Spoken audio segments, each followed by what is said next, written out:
Okay, I'd like to get this meeting started. If everyone could take their seats.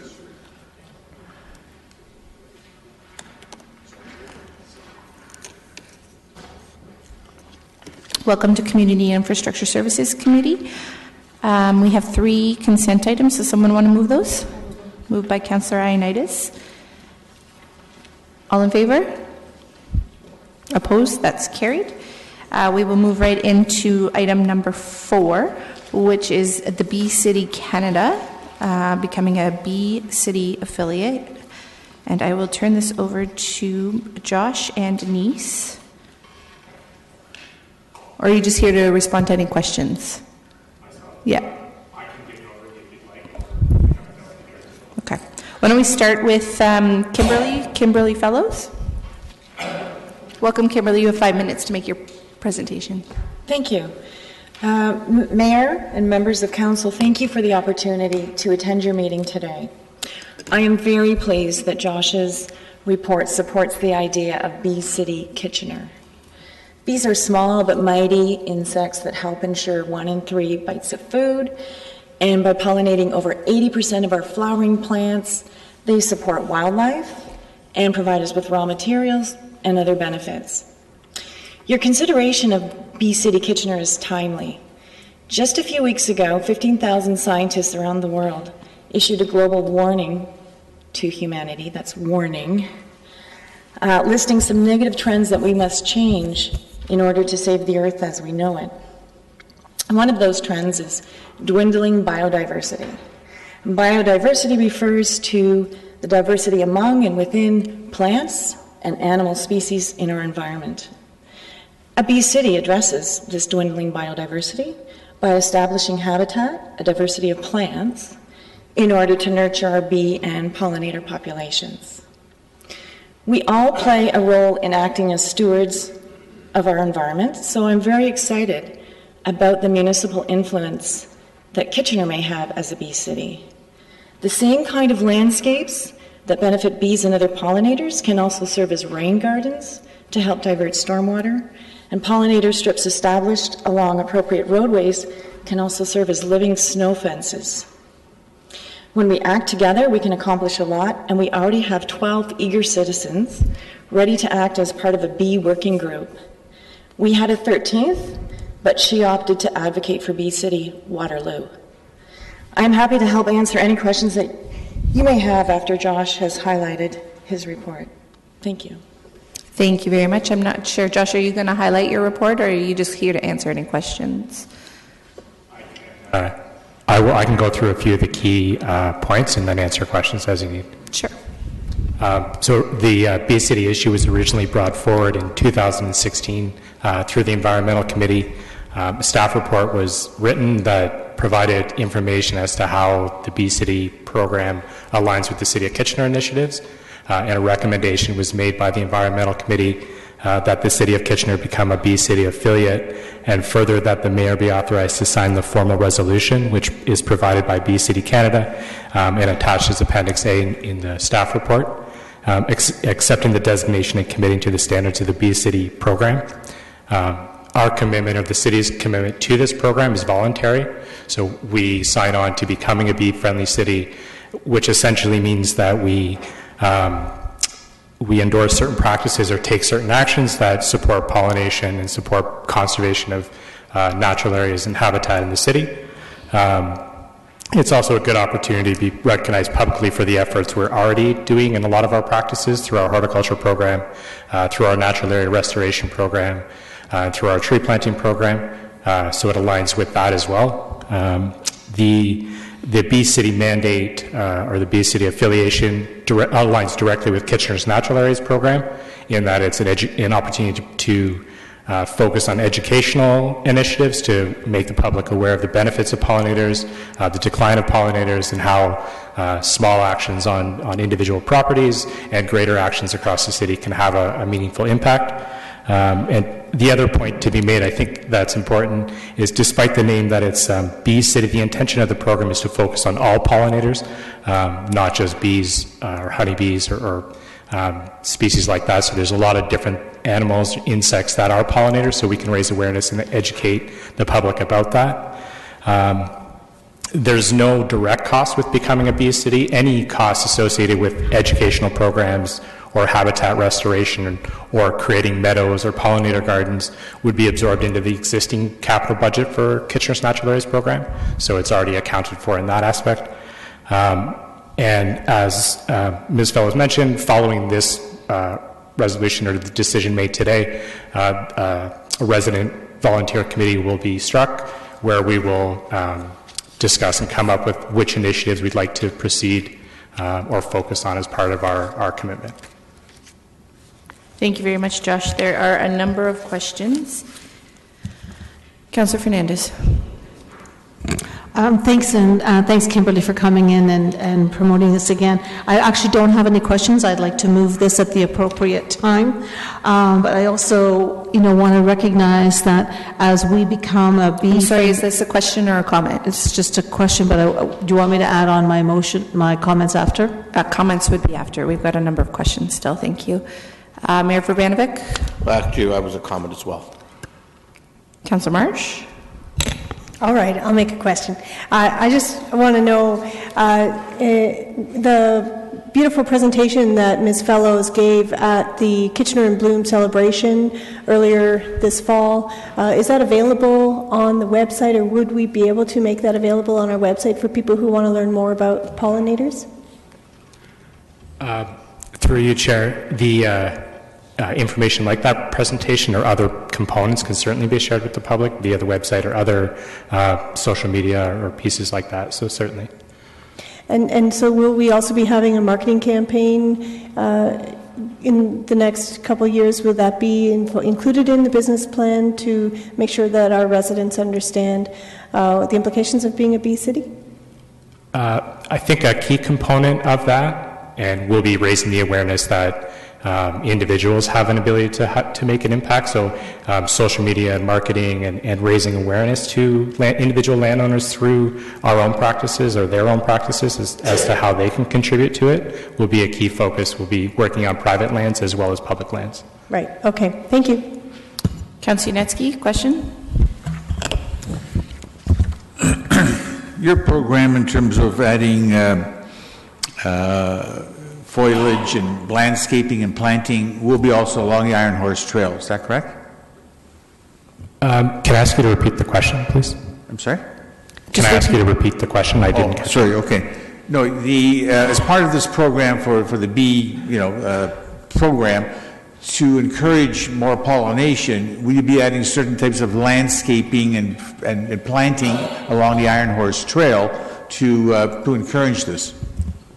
Through you, Chair, the exact locations of where we'll be planting haven't been determined yet. So far, we've focused on areas where we have a natural area that abuts an active parkland, where it makes sense to do some additional planting in the active parkland.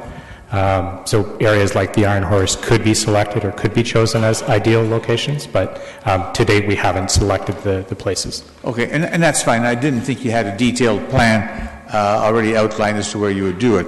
I did get a complaint from one of my constituents who lives in right near the Iron Horse Trail, who saw the article in the paper back a month ago or so when this was out, and she's allergic to bees and stuff of that nature, and doesn't want the plantings to happen. How do you handle that, or how should we address that? And she lives there right now, and right by the Iron Horse Trail. Of course, through you, Chair, as well. That kind of question is bound to come up. I think when people hear about this information, that's going to come to mind, and it's a valid concern. This program isn't intended to either directly address or reduce the possibility of bee stings.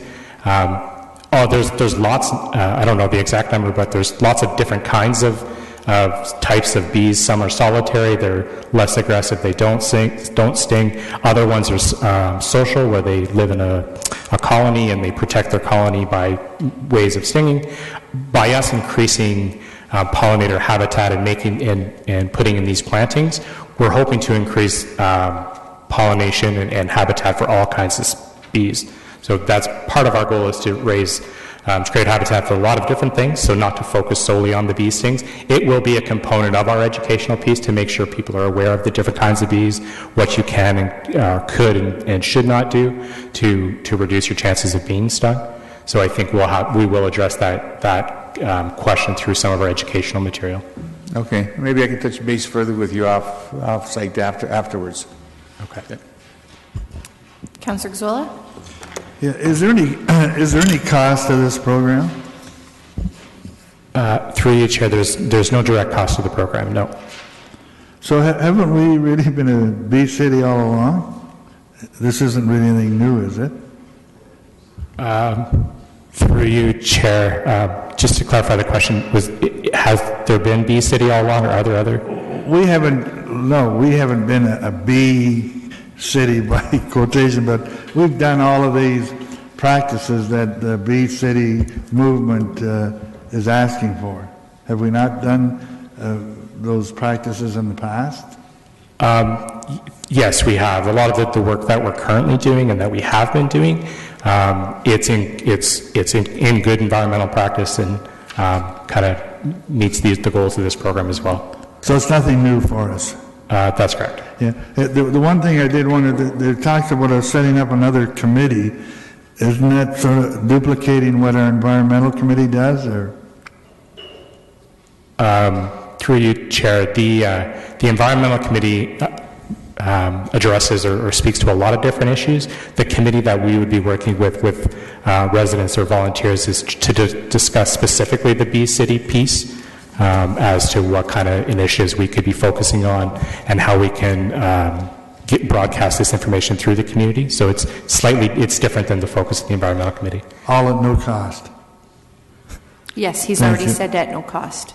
Oh, I just repeated it. And I'm just reiterating just it. emphasized. Yep. Okay. Okay, thank you. Councillor Singh. Yeah, thank you very much. Just a very quick question. Seems like a very good program, and at the same time, glad it's cost neutral. When you reference planting habitats, now the city has also initiated neighborhood gardens as well. Would there be some collaboration with that, or some information that we relayed as part of if a community group were to come forward and saying they want a neighborhood garden? Through you, Chair, certainly there will be collaboration with other initiatives going on.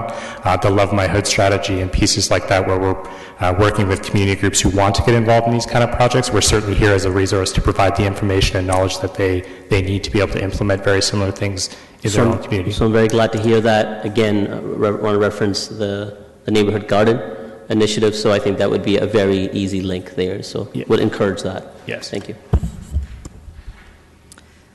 Okay, that appears to be all the questions that we have. So we will, Councillor Fernandez has moved the recommendation. We're open for comments. Councillor Fernandez?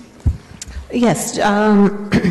I think it's important that as we are being recognized as a bee-friendly city, that it shows our commitment to sustainability as we move forward in making sure our green spaces are protected and become a habitat and play a role in our pollinator protection. I think it's wonderful that Kimberly Fellows came through to our environmental committee. It was strongly supported at that time. It's been almost a year, I think, before we've moved to this point, and I think that for Josh Shea, this is really all about stuff that we're already doing. It's just identifying ourselves as an affiliate within that organization. So thanks for bringing it forward, and I look forward to a recorded vote on this. Thank you. Mayor Verbanovic? Thank you. Just very briefly, I will be supporting this as well. Josh, I just want to say you and your team do an outstanding job with our natural areas. Maybe one day they will become national too. It's this kind of initiative is so important. I mean, we've all been reading in recent years about the importance of bees and the impact that the depletion of bees has been having in our country, and I think being able to be a leader in this and also to help educate our citizens about the importance of this going forward is huge, and being able to do that with a community partner is even that much better. So thank you for the role that the important role that you play in this, and look forward to partnering with you on it. Thank you. Councillor Schneider.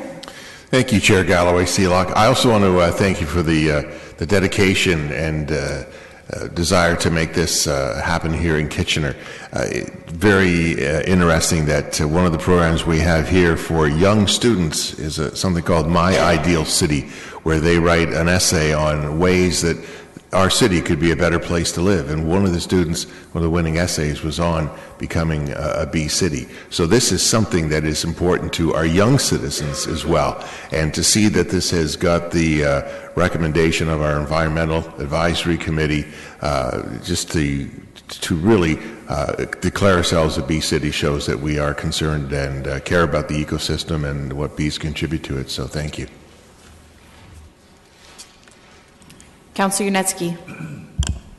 Yeah, I very much support this particular program. I think it's a good step forward for our city to be totally involved in becoming a bee city. Pollination is a very important aspect of the natural habitat process for not Kitchener, but worldwide, and having that is wonderful. I'd just also like to note that and acknowledge that too, the natural area programs that are already established in Lakeside Park and in Gzowski Park are in my ward, and appreciate the work that you're doing to get these particular programs going, naturally speaking. Councillor Marsh. Thank you. I just want to add my comments to thank Ms. Fellows for bringing this forward, and thank the Environmental Committee for supporting it wholeheartedly, and staff for embracing this idea to ensure that the city is committing itself to fostering and supporting biodiversity.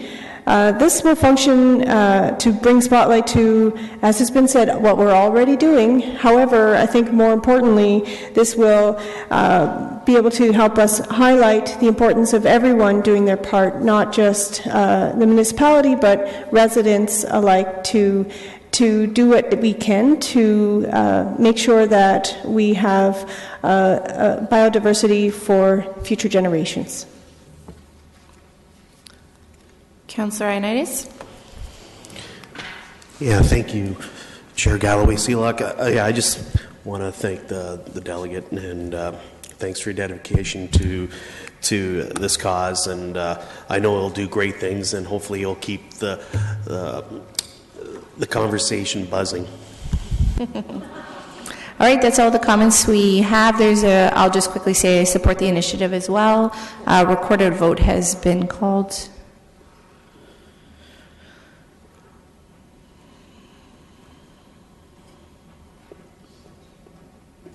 Voting's open.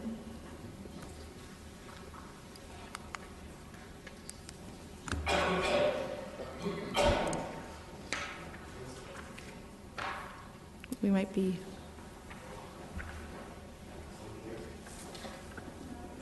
Because mine's not working.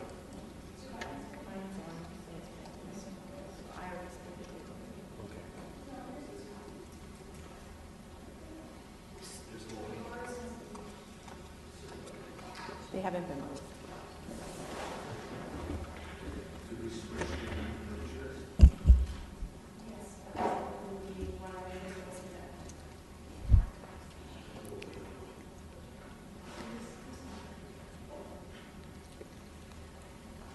That's carried unanimously. Thank you very much.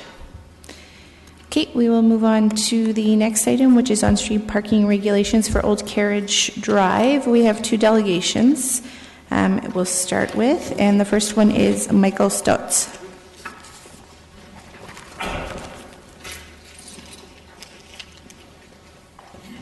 Welcome, Michael. You have 5 minutes to make your presentation. I need 2. Okay. Your Worship, members of the Council, thank you.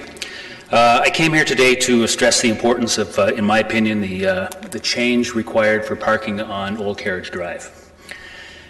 2 years ago, or a year and a half ago, a 16-story apartment building was erected at 200 Old Carriage Drive, housing approximately 600 students. August of this year, the sister building also went up, was completed and opened with a new 600 more students. I was raking my lawn the other day, and two people from two students approached me and asked me if they could rent parking space in my driveway. And I said, well, why don't you park in the building? And they said, it's full, there's no more spots. There's more people there than there are spots. The roadway is 7 meters wide. The average width of a motor vehicle, if it's parked right up against the curb, 1.7 meters. If you get a car on both sides of the street, that's 3.4 meters of the 7 meters taken up. Now you've got 3.6 meters. Your average bus and your average fire truck is 3 meters wide, leaving 30 centimeters or 1 foot of space on either side of that motor vehicle as it tries to travel down this street, which has got parking on both sides. Again, I stress if the motor vehicle is parked up against the curb, which is never the case. Sometimes they're parked on an angle. The front wheel may be touching the curb and the back tire is basically sticking out into the live lane of traffic. Okay. From 177 Old Carriage to 157 Old Carriage, the road has a 90-degree bend. Old Carriage runs off of Homer Watson Boulevard westbound, and during this bend in the road turns northbound. Visibility of oncoming traffic while you're traveling along this roadway is minimum to nil during daylight hours. At night, it's even worse. With the parking on both sides, and the speed of which some motor vehicles travel down the street is dangerous. Which reduces the ability for residents in the odd-numbered side of the street, or the south side, very difficult to reverse from the driveways because due to visibility. School buses come down and drop off and pick up students in front of my house, 201 Old Carriage Drive, in the morning and in the afternoon. And again, the congestion is very difficult for the bus driver and the parents who are there to pick up their children. I've got parking by law on speed dial. I don't have anything against the students, but the population on Old Carriage Drive is essentially doubled, and the space is not available. They're parking everywhere. There are no parking zones.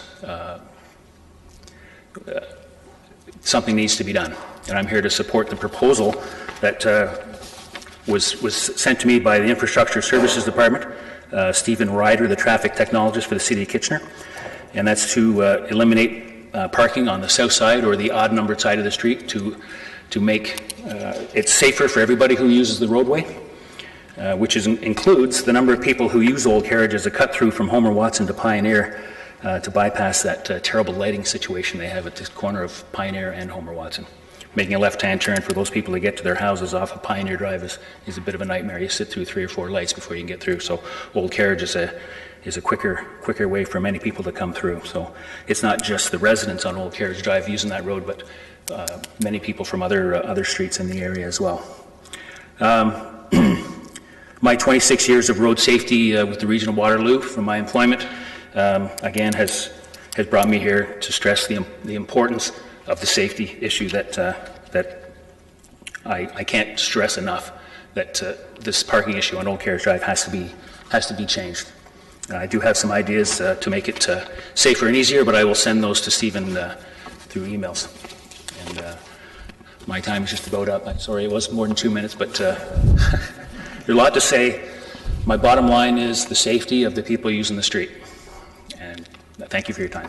Thank you. There is a couple questions for you, Michael. Sorry.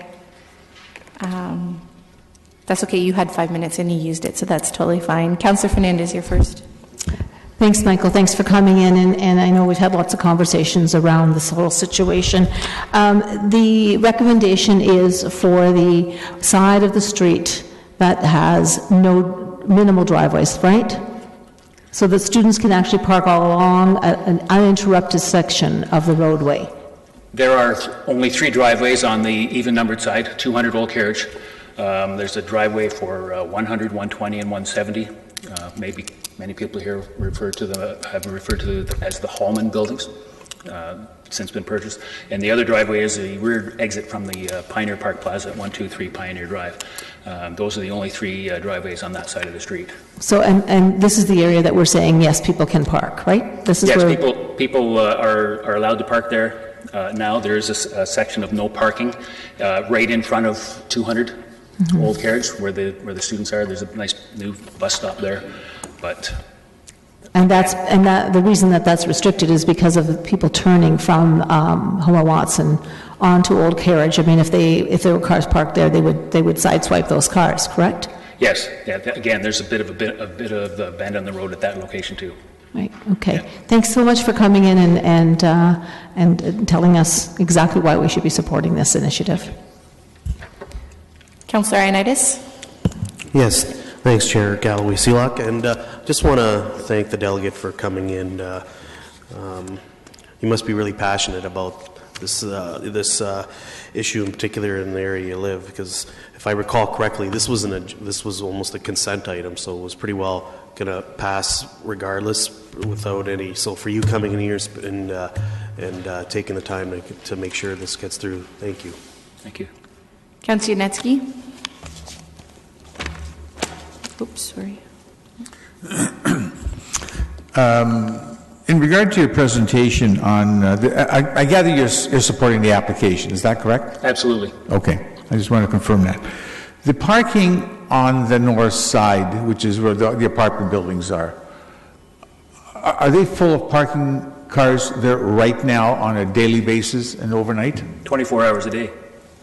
Is there any enforcement done as a result of complaints that you know of, and people are complaining, or it's not an issue as you've heard? Well, I would suggest that there's been many complaints, or this proposal would not have come into fruition to begin with. I know from speaking with neighbors both beside and behind me, they also have bylaw parking people on their speed dials as well. So. It's clearly an issue. Okay. So the parking that's being recommended to be removed is on your side of the street. And on your side of the street, there's, like, I would gather 30 houses from Homer Watson roughly to Old Carriage Court when I look at the map. And with those houses being so close together, there's hardly any spaces between the driveways to park a car. There may be a few, right? There's not enough space between the driveways for two cars, but they squeeze two cars in there. They're often overflowing into the driveway space. Okay, and I understand that. So are there also in that area on your side of the street totally filled with cars parked there 24 hours? On your side? Yes, there is. Yeah. Okay. So if this is removed, where do you think those cars will go? Well, according to the city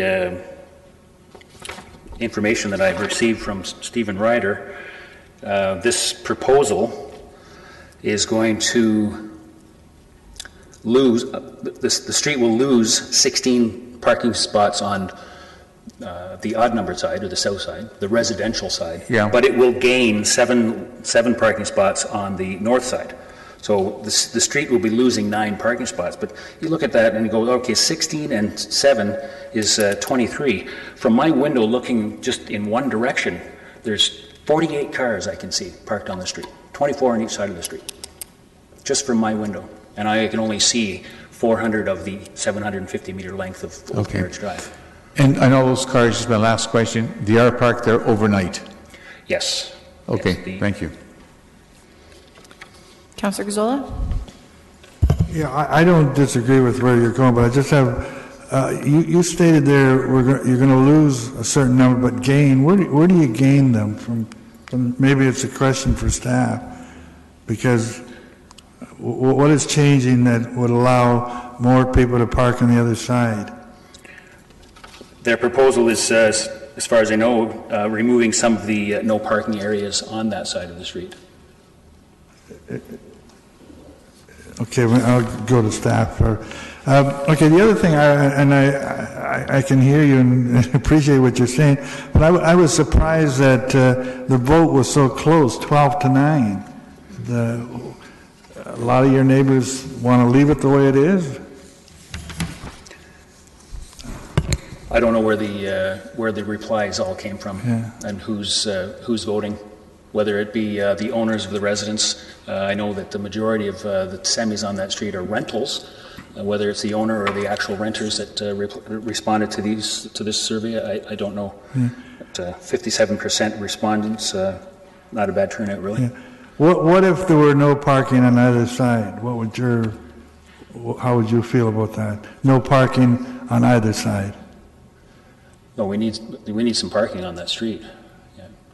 We need some parking. You can't eliminate it all. Okay. The north side of the street has a 3-meter wide boulevard that doesn't have any trees on it from Homer Watson all the way to Pioneer.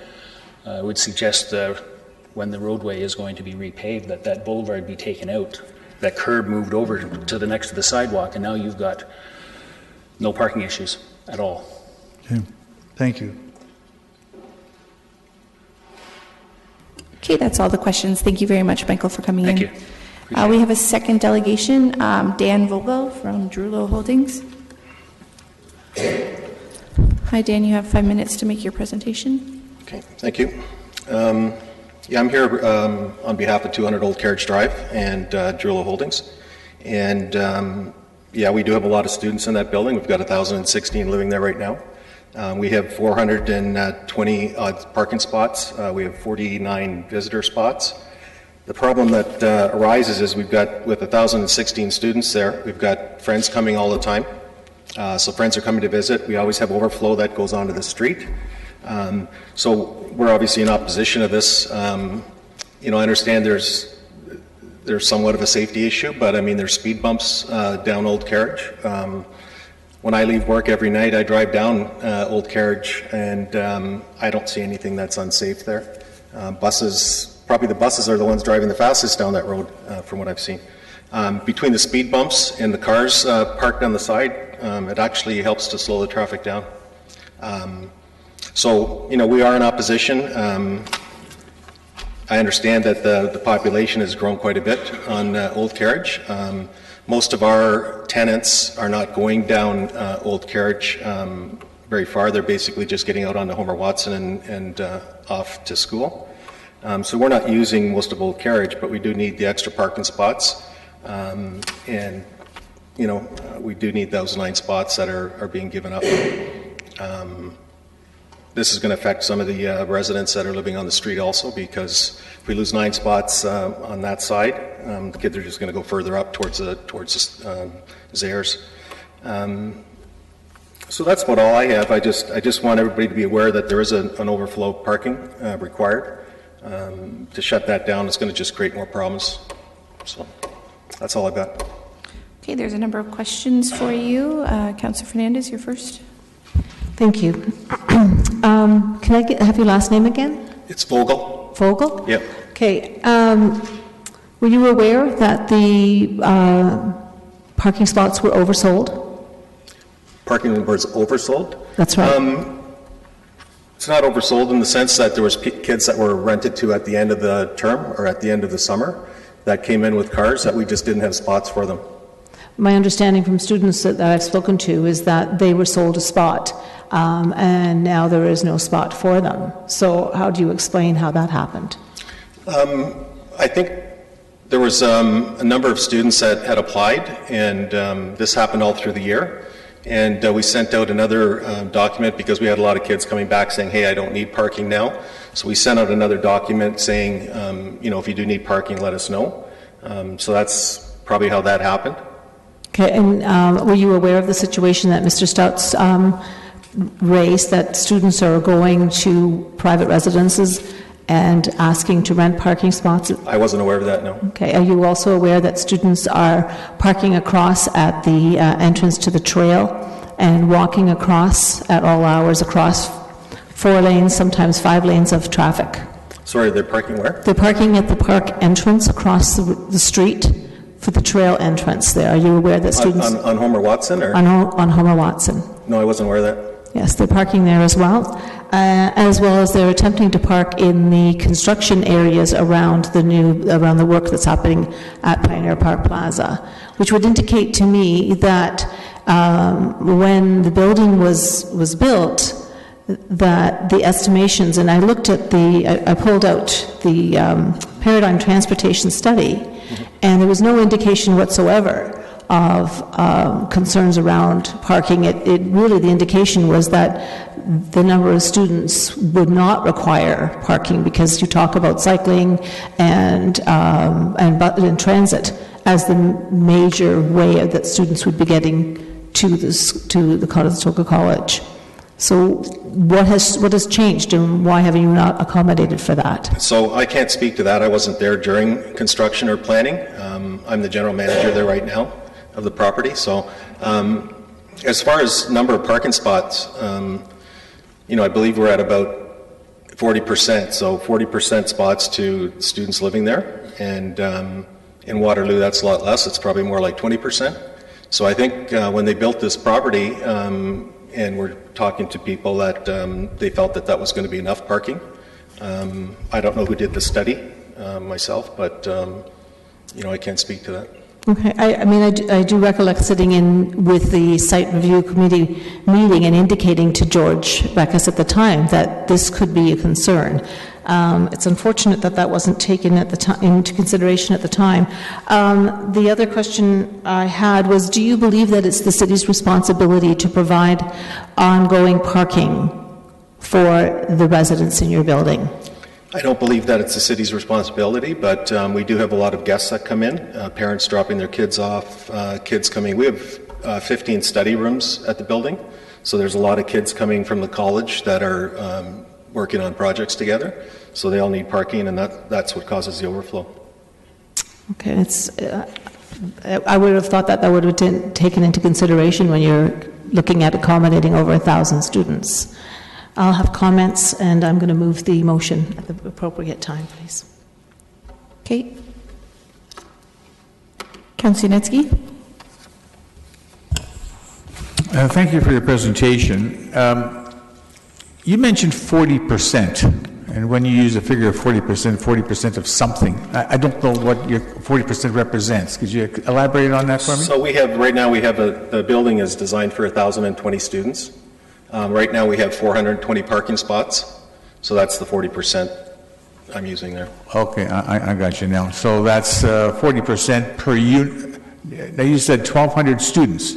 1,020, sorry. Sorry, 1,020 students. Now how many units would that be? Is there like 4 students to a unit, or 2, or? It's a mix of 3-bedroom and 4-bedroom units. So how many total units in the building? I know you're using students. I don't even use units in my head because we rent everything by the bed, but I think it's probably about 280. 280. And you got how many parking spaces again, sorry? We've got 420. Okay. So when I'm not sure whether you know the answer, but when that particular project was built, both those buildings, was there a reduction in parking requested as part of the process, or they met the zoning bylaw? Again, I can't speak to that. I came on after the fact, so I'm just managing the property for Durlo. Okay. So I can't. Sorry, I can't answer that yet. No, I didn't think you might know the answer since you're just the GM on that. Okay, thank you very much. Councillor Zola. Yeah, I have a question of staff, not of the delegate. Okay. Okay. Thank you. That's all the questions we have for you. Councillor Zola, you want to go ahead with your questions of staff? Yeah, I just want to. Can you point out to me how they say there's a reduction, but what did you change on the north side? I'm trying to understand where the extra spots come out. Yes, through you, the chair. On the report, if you look at the diagram for it, it shows the recommended prohibition of parking along the entire south side of Old Carriage Drive, the odd-numbered address side. But also you'll see that there's a parking prohibition that's currently in place on the north side from Homer Watson down approximately, well, the report will say, I'm not sure, I see 110 that. meters. Yeah. It's that area that we're reinstating Mount Street parking. Okay, so you're pulling out the dotted line, putting a solid line in there. Correct, and what that will result in is still parking limited to one side of Old Carriage Drive down near the intersection of Homer Watson, which should still maintain the same safety features that are in place right now. Okay, I thought it was to remain as a dotted line. That's why I couldn't figure out. That's fine. Is there any bus service between there in the college? Through the chair, let me check my transit map.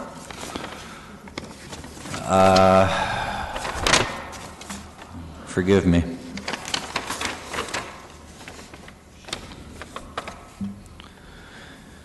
Yes, it looks like Route 16 travels the entirety of Old Carriage Drive and goes down Homer Watson and services the Conestoga College Boulevard area. And how often would that, a road like that run? I cannot answer that, unfortunately, but at most every 30 minutes, probably every 15 would be my guess, but I don't know for sure. Okay, thank you.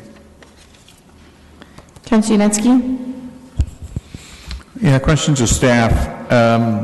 Just to follow up on Councillor Gazzolo's question on the bus. This was a city transit bus, but I understand that there's also bus service provided by the Drullo organization for the students every, whatever the time period is, to the college. Is that correct?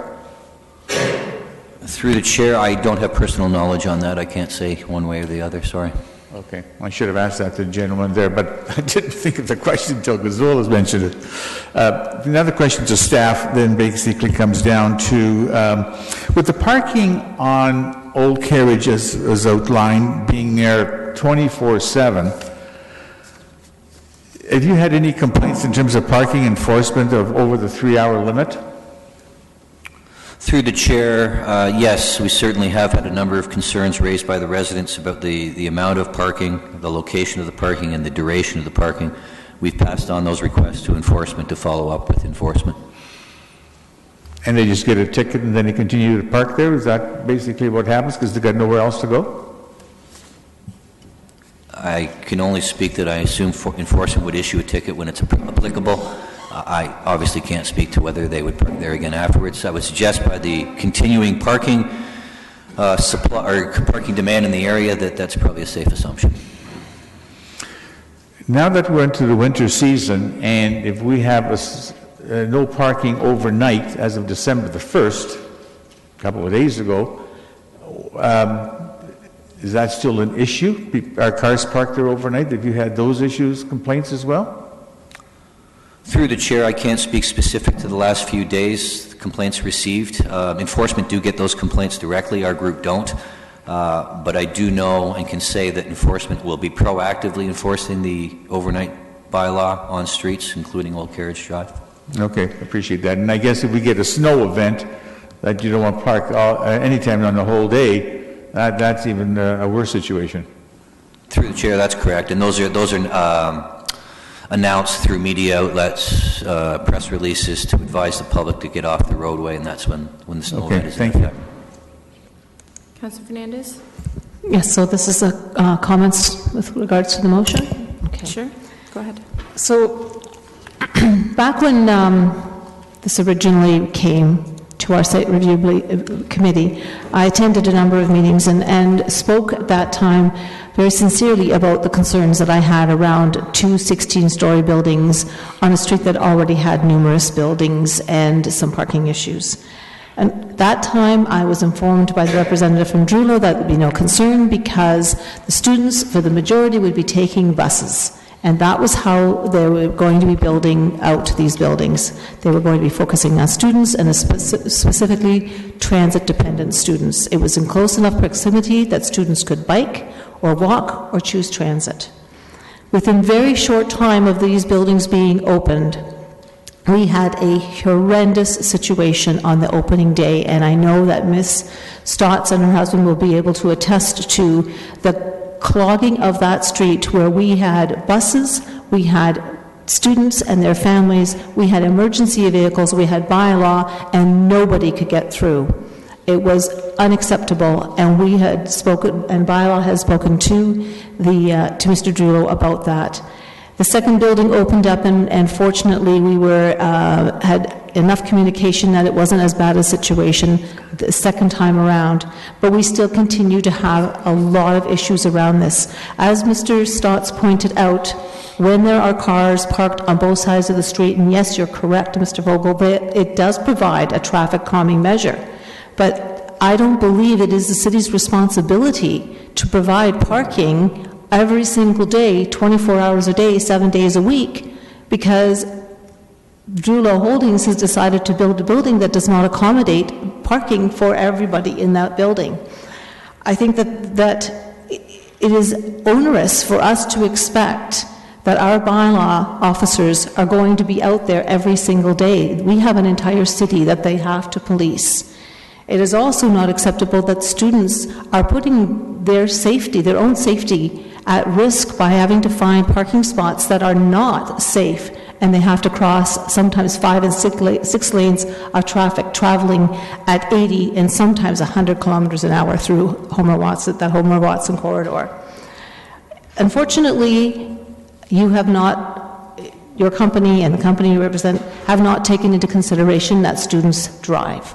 And so now we're sitting at this crossroads where residents are blocked in their driveways oftentimes. Residents have all kinds of situations where even their own guests can't park in front of their driveway because students are taking up the entire street.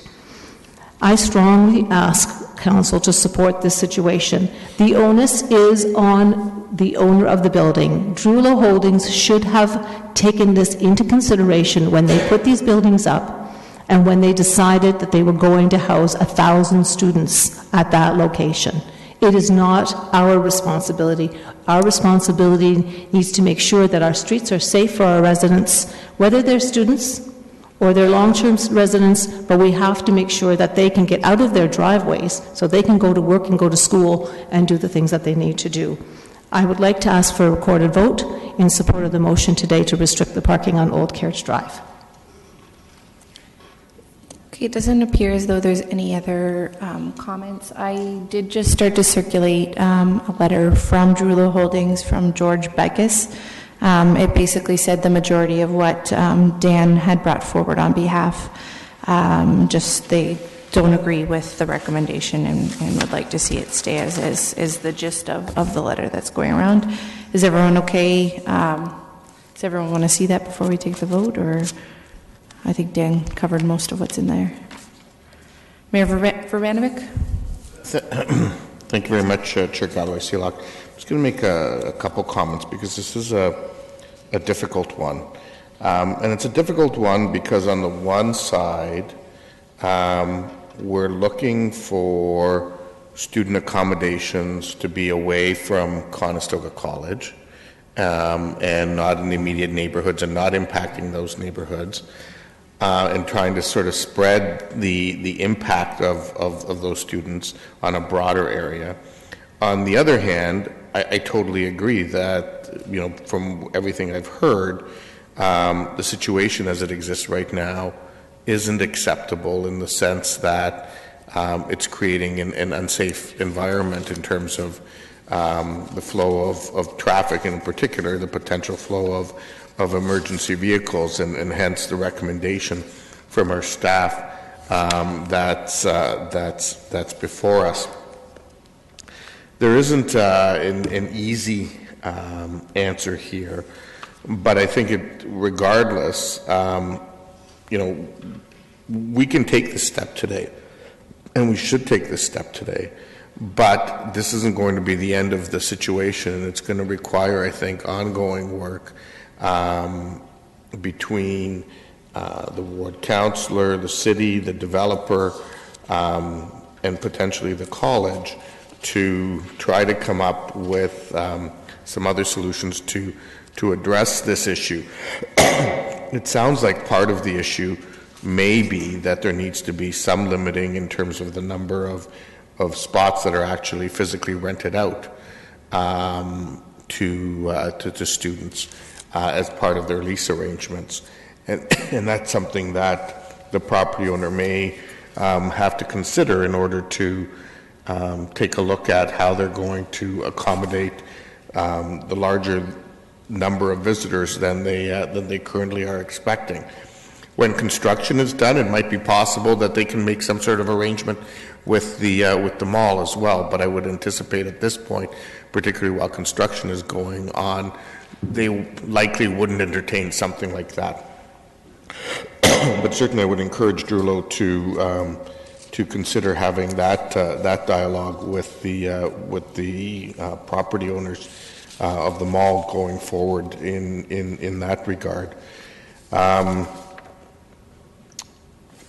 I think the only other point, Madam Chair, and I know, just so that it is in the record, I know that there was a petition that was provided to us, but we're not forwarding it because there is a regulation around people being aware that that their information would be shared publicly, and that wasn't followed in the petition, correct? So I do have a petition in front of me, but we cannot guarantee that everybody knew that their address would become public, but now that it's been brought up, it is public. So you can take a look at the petition if you want. It's right here. It's got 200 signatures from the students living in the building. But I think our process is that the petition has to indicate on there that the information is going to become public as part of our acceptance of those petitions. So that's why it's not formally accepted. Right. So there's it simply states a city Kitchener parking proposal. If opposed, please sign below. And that is all the information. Right, and I would agree, and I agree with your assessment to not accept it, but I think we for the benefit of those who did potentially sign it, I think it's important that they understand why we can't accept it in that regard. So with that, I will support the staff recommendation that's before us. Okay, thank you. Councillor Gazzola. Yes, I just want to mention that I will be supporting the staff recommendation, but it brings to light the problem that we do have. But to me, it seems like an excellent opportunity to increase our transit service, and it's something we're always talking about, getting people out of cars and into the transit system, and I think it's really important here too, because I don't know all the details, but I do know that I understand that Conestoga College students pay, in comparison to the University of Waterloo and Laurier students, they pay a considerable premium for their student passes. I would like to, support where we're going here, and perhaps that will lead the region, perhaps, and the transit system to try to do something. Here's a golden opportunity to get more people into the buses, and maybe re-examine also the passes that are being sold for Conestoga College students. Mayor Verbinovic. Thank you. Just a point of clarification on that. The region has been trying to work with Conestoga College in that regard, and it was the students who voted not to have a student parking pass, a student transit pass rather. It's hoped that that's going to be revisited, I believe, in the next school year, because there has to be a certain amount of time between plebiscites that passes before they can revisit the issue. And it's, I know certainly from the student government's perspective, it's their hope that next time around it would pass. Yeah, I understand though that there was quite a difference in the price. There was quite a price discrepancy, and perhaps that had something to do with its failure from the... Right. The price discrepancy, though, has to do with all the students having to accept it and get the pass, so it's kind of like a quantity discount. Oh. That's what the issue is. Well, here's a golden opportunity for you at the region. Councillor Fernandez, you wanted to add something? Yeah, just for a note of clarification, the student government has been actively pursuing getting the U-Pass for the students, and their hope is that the next time they have a plebiscite that it will pass. In addition, the student government has also got a bus that passes by the 200 Old Carriage. So every effort is being made so that the students have a variety of ways to get to the school without using a car. There's no other comments. I just have a quick comment. I think, there is focus, and I understand why there's focus on transit to and from the school, but you also have to remember that those students need to go get their groceries and they need to find places of entertainment, and there is minimal to nothing down there for those students. So I don't foresee just transit being the only piece to this puzzle. I think, while it could help some for the ones that just commute to school, I think there's a reason why. I think it's hard to tell a college student that they can't bring their car to college with them. And so I think while the transit could help, I think it's a larger issue. That aside, I do think that the neighborhood is negatively being impacted by the overflow, and I think there's got to be other creative solutions to come up with parking for these buildings. So I will support staff's recommendation. So with that, a recorded vote's been called. Voting's open.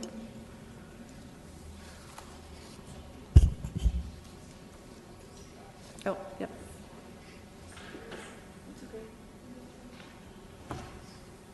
Maybe. Did you vote yes? Probably.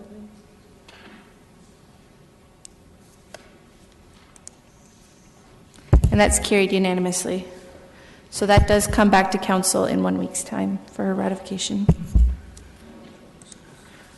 All right, moving on. I do remind everyone that this committee was due to be done at 3:30, and we still have an hour and a half of time on the agenda. So I just ask that we ask the questions we need to and keep everything as succinct as possible. So with that, we are moving on to the City Hall Outdoor Spaces Functional Design. And it looks like Linda and Justin will be giving us a little update. Go ahead. Good afternoon, Chair Galloway Seelock and members of Community and Infrastructure Services Committee. Shortly, Ms. Stewart will walk you through the functional design for City Hall Outdoor Spaces. If you recall back to last fall, staff presented the City Hall Outdoor Spaces Master Plan, which highlighted the vision for outdoor gathering spaces at City Hall. Functional design takes a closer look to determine the technical feasibility of that vision before moving into the detailed design phase. The outdoor spaces are nearly 25 years old and require refurbishment. As you can see on the images, the pavement is cracked and broken in some areas due to salt and snow clearing damage. The existing trench drains, which are the stainless steel drains, are out of date and are damaged as well from maintenance activities on the square. And in addition, the parking garage is seeing some salt and water penetration. And as mentioned last year, the more water that penetrates into the garage exponentially increases the cost of repairs over time. As part of the upcoming maintenance and refurbishment, it was recognized that there is a significant opportunity to improve the functionality of Carl's Air Square. The need to drain the fountain for events is time-consuming and reduces the amount of programming that we can have in the square, as well as the weir, which is along the front of the fountain, creates a barrier for permeability into the square. And the fountain edge all the way across creates some challenges with how we can lay out programming and the types of events that we can hold in the square. So staff are seeking endorsement today on the functional design so that we can move forward with detailed design. As a reminder, there's no decision point today on capital funding. That would come forward through the 2019 budget process. So I'll pass it over to Ms. Stewart, who will walk through the details of the functional plan. Thank you. So, in consideration of your time, I'm going to try and move this fairly quickly. The image that you see before you is, you might recall, having seen in the master plan. So during the master plan, we envisioned that we might have a seamless transition from City Hall right out to King Street, with a relatively flat fountain basin with a zero edge around the entire perimeter. During the functional study, this is the area that we looked at from City Hall to King Street, from the green slate wall to the opposite building. And as Mr. Reedman mentioned, what we were looking at was sort of the feasibility of building what we imagined. We have a number of constraints that we have to deal with on this site, mostly related to slope and space. So the first one is grade change across the square from City Hall to King Street, which is nearly 1 meter. If you're planning to produce a ice rink, you need, as you could imagine, a relatively flat surface, and there's minimum and maximum depth to create quality ice. We have limited space between the roof, if you will, of the parking garage and the finished slab. It's about 9 inches if you still function in imperial like I do, instead of 225 millimeters.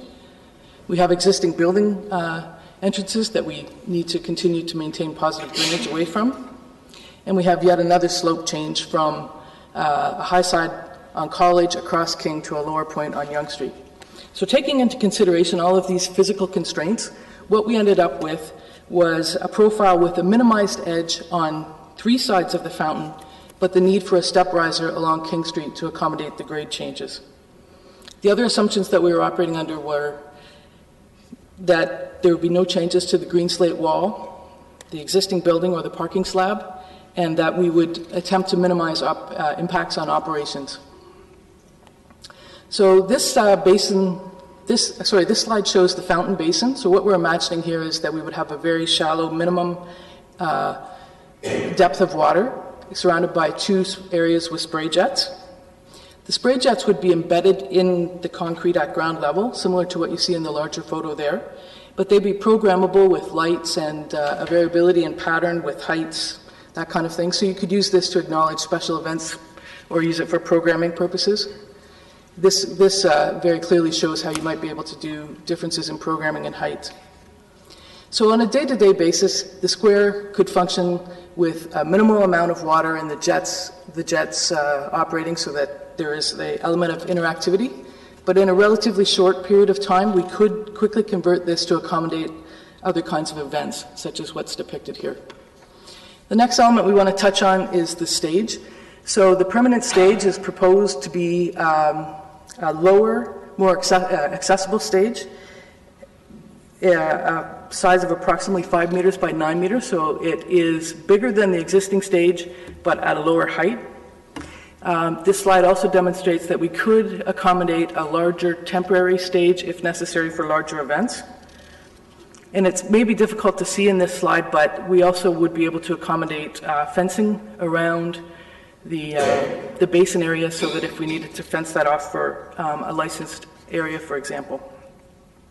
So this street view shows that a little bit more. So the stage is oriented more towards Gaukel Street, and so that allows for larger audiences than the existing configuration.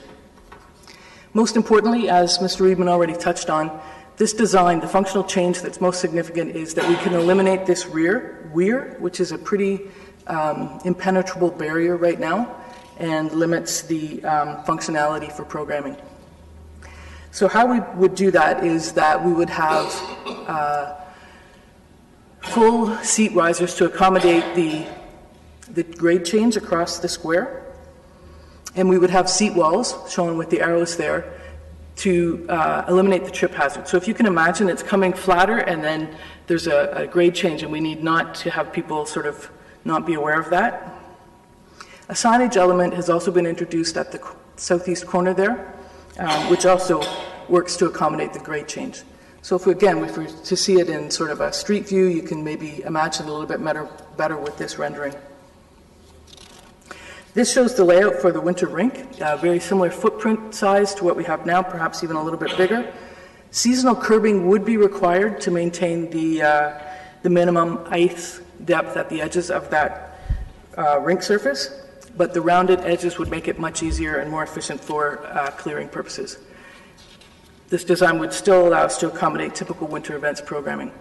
So one of the other things that we did during the functional design exercise was to update the budget estimate, looking at infrastructure, which is the drainage, the surface paving, and the parking membrane, and considered the concurrent amenities we would include, such as the fountain, rink, and stage areas. So we were able to reduce the estimate to $5.5 million just for Carl's Air Square from the $6.4 million which was estimated in the master plan. Mostly we were able to do that by looking at a much simplified stage and fewer electrical services and using poured-in-place concrete versus paver blocks. This work would be completed in 2 phases. We would combine the Square and College Street in one phase, and Duke Street and Yonge Street in the second phase. So we wouldn't necessarily have 2 consecutive years, but we would need at least 2 construction seasons to complete this work. So the next phase would be to continue to design detailed design for all aspects of the project, so both the square, Duke Street, and College and Yonge Streets. A capital budget was established in 2017 for this design process, and the advantage of having a completed detailed design is that the city would be well positioned should funding programs become available. Very often those projects are expected to be shovel ready, so we would be in that position. As part of the 2019 budget process, staff will develop a multi-year funding and implementation plan and bring this forward for Council's consideration. So essentially, the functional design plan did confirm that we can achieve the intent of a flexible, accessible space that meets programming needs, but we do have to have some consideration for the physical design to accommodate that. So I would be pleased, and I'm also joined by Mr. Mark Zuzenjak from GSP Group, if you have any questions of us. Thank you. Thank you very much. We have a number of questions. So to get started, we have Councillor Marsh. Thank you. I was wondering about the possibility, I remember when the 2 main preferred designs came forward, that there might have been an option to have a desire line go from in front of City Hall straight in the middle. Is that? I'm sorry, I'm having difficulty catching what you're saying. Is it better? An option? Will there not be an option in this design to have people walk along the middle of where the fountain area is? Okay.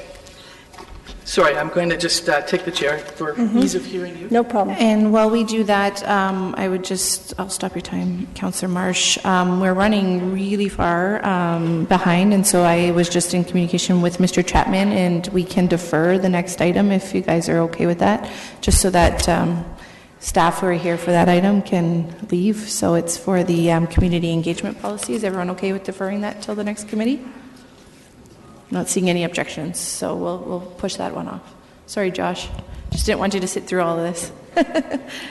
Okay, sorry. Back to you, Linda. Through you, Madam Chair. So yes, people could still, in this case, walk through the square if it were dry, or if they choose to, if the fountain feature were turned on. Yes, there is the permeability of pedestrian traffic.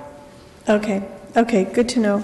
At the appropriate time, I am prepared to move this motion. Or sorry, is it? Yeah, this is, I'm prepared to move it. Okay, thank you. Up next is Mayor Verbanovic. Thank you very much, and thank you to staff for all of their hard work on this with the GSP Group. I have 4 main questions that I just want to try to get addressed. First of all, somewhere along the line, we seem to have lost our 3 flagpoles. Somewhere along the line, we seem to have lost our 3 flagpoles.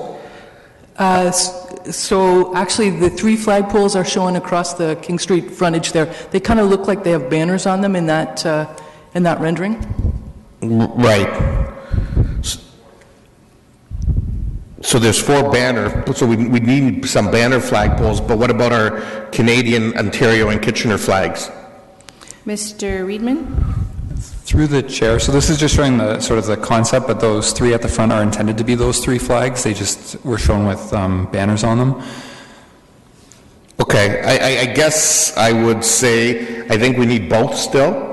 The flagpoles, typically your flagpoles are kept together. They're not spread across a full width of a block or half, a chunk of a block.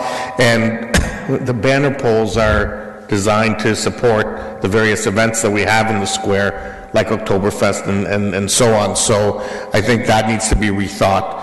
On the issue of the ice rink, and I'm very supportive of this new flatter approach because it will be much more versatile. I am just concerned, though, are we going to be able to maintain the ice for as long of a season as we can right now? Like right now, I know we can go up till about 8 degrees. Are we still going? Is that still going to be the case with the new system? Just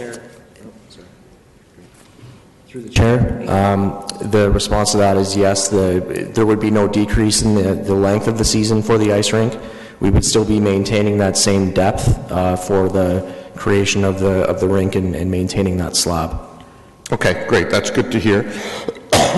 I'm looking at the stage issue. Have we had dialogue with special events? I mean, is that height going to be adequate in terms of meeting their needs? While I'm certainly pleased to see a reduction in overall cost, have we looked at this from a life cycle cost perspective in terms of a lower stage and so on? Because is that just simply going to mean we're going to now need to go and rent a whole lot more? And if you actually look at it, over the 25 years, let's say that the next square is going to be around, is it simply going to move the capital costs over to operating costs in terms of the savings that we're seeing? So through you, Madam Chair, we did have special events staff participate on both the master plan and the functional design plan component, so they're aware of our proposed stage solutions, if you will. Part of what has been indicated is that they felt like that if they needed the larger stage, there are different options for being able to rent one, and very often if a larger stage is required, King Street is the preferred venue to use it. So the indications at this point would be that that it would meet their needs as currently programmed. Okay, so as long as they're comfortable and their needs are being met, I just want to make sure that we're not simply moving costs from capital to operating down the road, and so that's something I'll be watching for as this comes to the next stage. In terms of the height, I would presume that we're also looking at a height where we wanted to add on some pieces of temporary stage. It's at a height where we could easily do that. Because it's what's commonly available in terms of, whether it's 12-inch or 18-inch legs, and could, be added on to the existing stage to make it a little bit bigger. And the last point, and I think this applies to everything, both the access to the square, the access to the stage, and so on. Have we taken this through GRAC? And made sure that the Accessibility Advisory Committee has had input into this, and all of their issues and concerns around accessibility are met. Because I know one of the challenges that we have right now with the stage is that accessibility isn't being met. Now I see what looks like might be a ramp behind the stage, and if it is, that's good news, but if it's not, how can we fix that? Yes, we did consult with GRAC, particularly through the master plan stage, and their comments were very helpful to even inform this process as well. You're correct, that is a ramp to access the stage from the rear of the stage, if you will. We would continue to work with GRAC as we continue to work to detailed design, but some of the things that they mentioned in terms of sort of the contrasting and that kind of thing, it's difficult to represent in renderings, but we are aware of those kinds of needs and will incorporate those into designs. Okay, thank you very much. Okay, Councillor Ioannidis. Thank you. Thank you, Chair Galloway Seelock. I guess my question is, it's one of the relating to the pool or the fountain, and I didn't quite understand what the two square portions were. Can you go back to that slide if you can, or?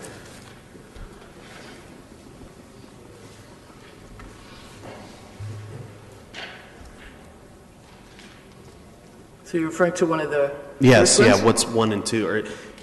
Are those like, is that like a separate, is that where all like the jets are going to be? Is that what that's representing? Yeah, so the darker blue would be where the jets are located. The lighter blue would be sort of where the water would pool, if you will. Okay, so, but in the end, it'll be, those, the 1 and 2 would be the ice rink in the wintertime as well, or? No, the ice rink would be more where the fountain basin is shown, so the lighter blue.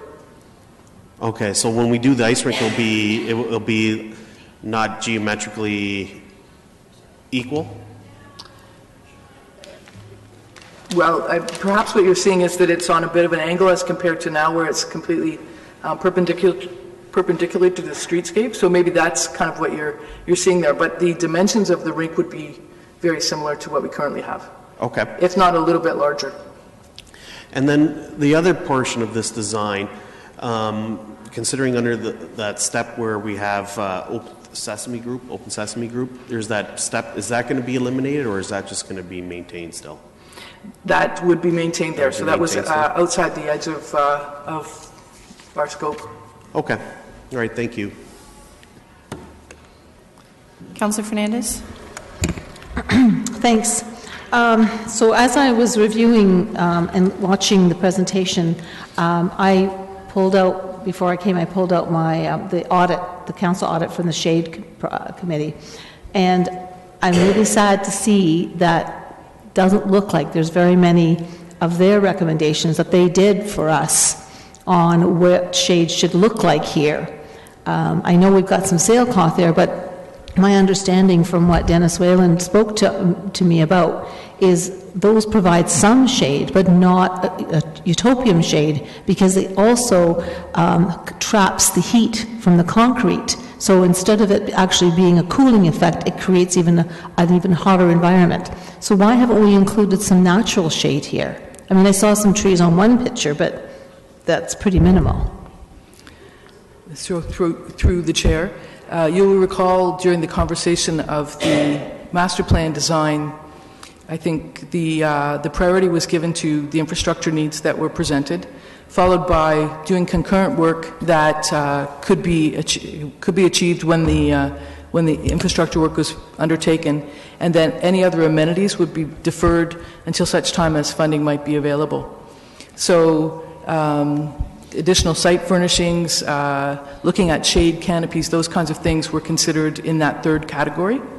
So you're right, these may not be the ideal way to provide shade, but in the absence of any other larger structures, they are a functional way to provide shade that can be easily removed, again, for the purposes of flexibility and adapting to other uses, such as larger events in the square. I think Mr. Reedman also wanted to answer. Through the chair, if I can provide a bit more detail as well. This functional design has approximately doubled the amount of shade that was shown in the previous example. If you recall back to the master plan as well, with the parking garage right underneath the public square, any trees would have to be in planters, and some of the feedback we've heard is that they're not as likely to grow as large to provide that natural shade. So the existing site constraints really limit what we can do on this site as well. Okay, and I do remember that, and I appreciate you reminding me of that. So just so I'm clear, I understand what you're telling me is that this is what I'm seeing here with the green squares is the third stage of this functional design.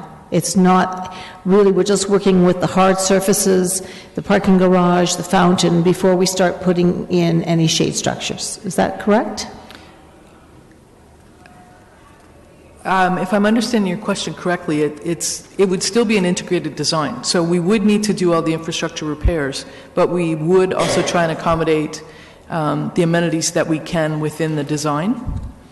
Okay, so would we be looking at, and this comes from the shade audit, as opposed to these flat, I mean, and this picture could be conceptual only, instead of these flat shade pieces, I think what he called cantilever ones, or where they're on an angle so that the wind can be picked up, so the wind can come under that. In this case, again, as they indicated to me from the shade group, this does not provide a good type of shade. It becomes extremely hot. And I was hoping to see something. The jets may not be as much of an issue because that's water moving, but in the fountain area, some kind of a shade structure or something coming out from the side of the building that could be, I mean, this may be a huge additional cost, and I know that we're trying to work around a budget here to try and cover off a piece of that pool area so that children who are in that pool or citizens who are in that pool who could be affected by too much UV could be protected, could find a protected location. And so really that, I mean, everything else I see is exciting and wonderful and positive, but because I went through this whole audit with this shade committee, I really think it's important that we take a look at that. I mean, that was free, done for us on this very large area that's going to be very full of concrete. The water will offset it to some degree, but I think we need to figure out some kind of plant material in there somewhere, somehow. Linda, did you want to say anything, or Mr. Reedman? Through the chair, so this is functional design, so we're at about 30% detailed design, so we can take that comment back and look at that opportunity. I do want to highlight that these umbrellas are very large umbrellas, so they're much larger than the ones that are out there right now. They're about 16 feet by 16 feet, and they're slightly taller as well, so they do provide a bit more space around them. All right, Councillor Singh. Yes, thank you, Madam Chair. I think a lot of good questions have already been asked, and I'm glad that staff are taking the feedback, and it's not fully done. It's still aspect of changes that can be incorporated. One thing I want to touch in on is I'm currently looking at the state of the infrastructure there. It's deteriorated very much so in the last, I guess, 20 plus years. What efforts are we making that the materials used at least so that we are not looking at a significant price tag as we are right now? 20 years from now, that we will be using materials that will significantly enhance the life of what we're doing right now. So through the chair, for certain, one of the areas that we've looked at and we were able to identify a product that is much more durable is the trench drain system. It's suffered damage from snow clearing activities. The other thing that I would suggest, and Mr. Zuzenjak might be able to comment more specifically on materials, but the other thing is that we're looking at poured-in-place concrete as opposed to the paver stones, which then sort of, if you can imagine, would have fewer edges, which is where we see a lot of the damage currently in the square. Are we able to incorporate or look at materials that could easily be, changed as they damage? From what you're saying, I'm guessing it's more of a longer concrete slabs. Again, my understanding is not 100%, and as you're describing, maybe you can elaborate more. Go ahead, Mark. Yep, through the chair. For those materials, one of the issues with the existing condition right now is actually the differentiation of a number of materials on the surface. You have your natural granite pavers, we have a mix of concrete slabs as well as the trench pavers. So really, there are a number of seams through this, and over time, that has contributed to the degradation of the surfacing, if you will. So by trying to simplify that, it's more of a permanent solution based on this functional design as it is currently proposed.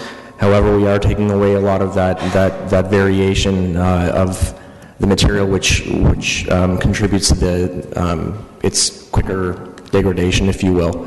One of the issues right now with the surfacing is that it freezes at different temperatures, so that actually results in a high amount of salt that actually has to be used, which accelerates the damage to the steel grates and the stone tiles, if you will. So this would look to prevent that. Okay, I'm glad to hear of all that. The other thing is, remind me again, Linda, initially when we were looking at this, from memory I recall, some 4.5 million was incorporated to just the larger infrastructure that's built underground, the membrane and all that. Is that correct? Like if you weren't doing any enhancements, just replacing what we have to, that we don't have a choice of, it was still in the $4 million range. Is that correct, or am I hazy on that? From my recollection from the master plan, that does sound right, but I could confirm that number if you prefer. Yeah, it's helpful, especially for council. I think we have to take this information in context. The reason why I'm asking is I think a compliment needs to be given to staff. We looked at a plan which seemed, a cost associated that seemed cumbersome to the community to kind of to accept. And suggestions or changes have been made exactly as council asked, and that we're getting exactly what through feedback that was given to staff. So that's appreciative. So again, seeing that delta, what it is from what the bare minimum cost would be to what we're doing with enhancements, with what's being proposed right now. Again, if I just go by recollection, if it's only $1 million, that's a lot of changes that are still being incorporated for that increase from the bare minimum cost that would be otherwise. So I think that information would be helpful for council, but so far it looks good on paper. Thank you. Thank you. Councillor Gazzola? Yeah, I wasn't here when this first came to council a year or so ago, so what are you asking us to approve today? Through the chair, at this point we are suggesting that we would like to proceed to detailed design and would seek council support for that. So you're asking us to approve this picture that I'm seeing. Do we have any options? In terms of the design that's been presented? Yeah, that's this. What what you're asking us to approve today is this functional plan, which means that's what we're going to get when we're all done. So through the chair, if I can just back up a bit to the master plan. Through the process of the master plan, we looked at a number of different options, and we presented a final master plan in which we sought to create a functional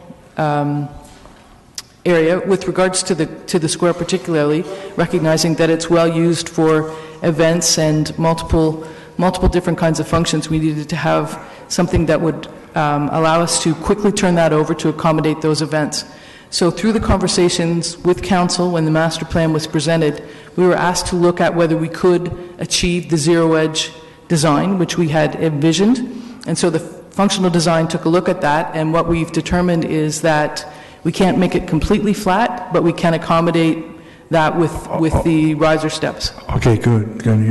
My time's going here.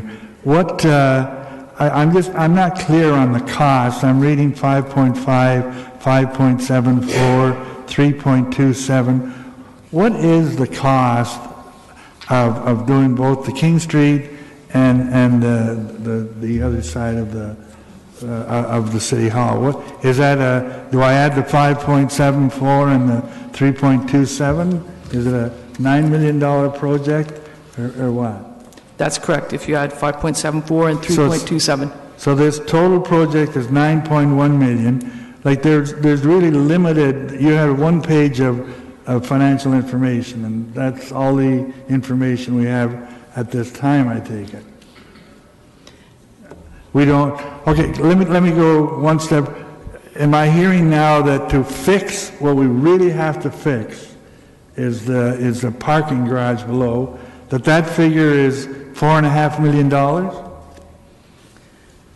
Mr. Riemann? Through the chair, my recollection is it is in that ballpark because we have to remove all of the concrete, we have to do repairs to the ice plant, and then replace the membrane, so it was about $4.5 million. Okay, that's fine. So we're looking at $4.5 million to do what we really have to do. The rest of it now is what we're going to do to be nice to have, nice to fix up.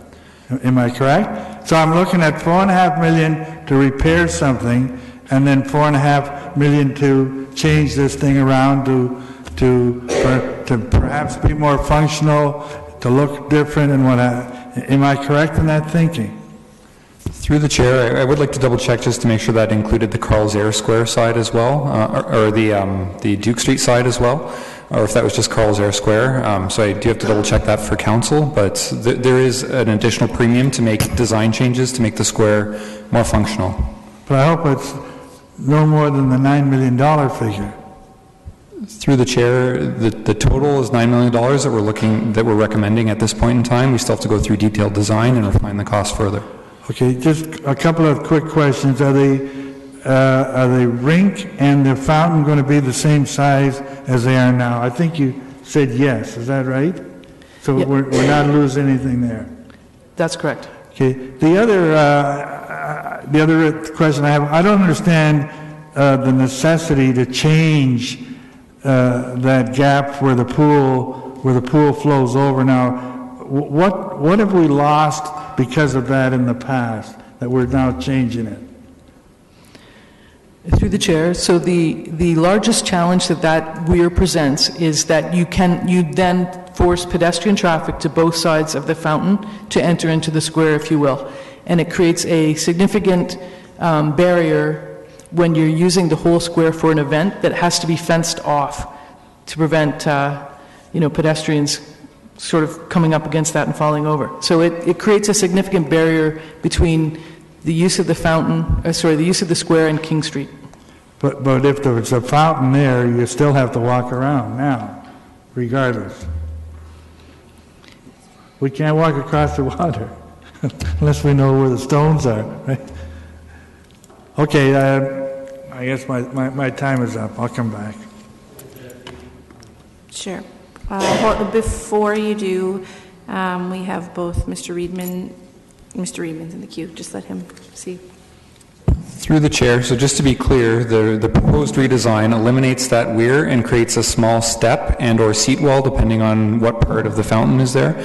So we can quickly drain the fountain with the proposed design and people can walk through the middle of that area. With the existing weir, people cannot walk through there. There's about a 1.5 foot gap between the sidewalk and then the top of the fountain.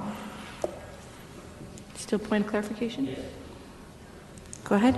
Yeah, I'm sure this is easily understood by all, but I just want to clarify again as Councillor Gazzola was throwing the numbers of 9 million, that's total cost, and the 5.7 that's proposed, and that's, again, I want to make sure that we understand the 5.7 we're talking about on the Carls Air Square, and the remaining 3.2 is on the Duke and Yonge. So when I was initially asking a question of the difference between what the bare minimum of that infrastructure of what we have to do, of being maybe 4.5, and some additions that we're doing, which brings it to the 5.7 mark, is that extra added. It's not that 9 million is the added.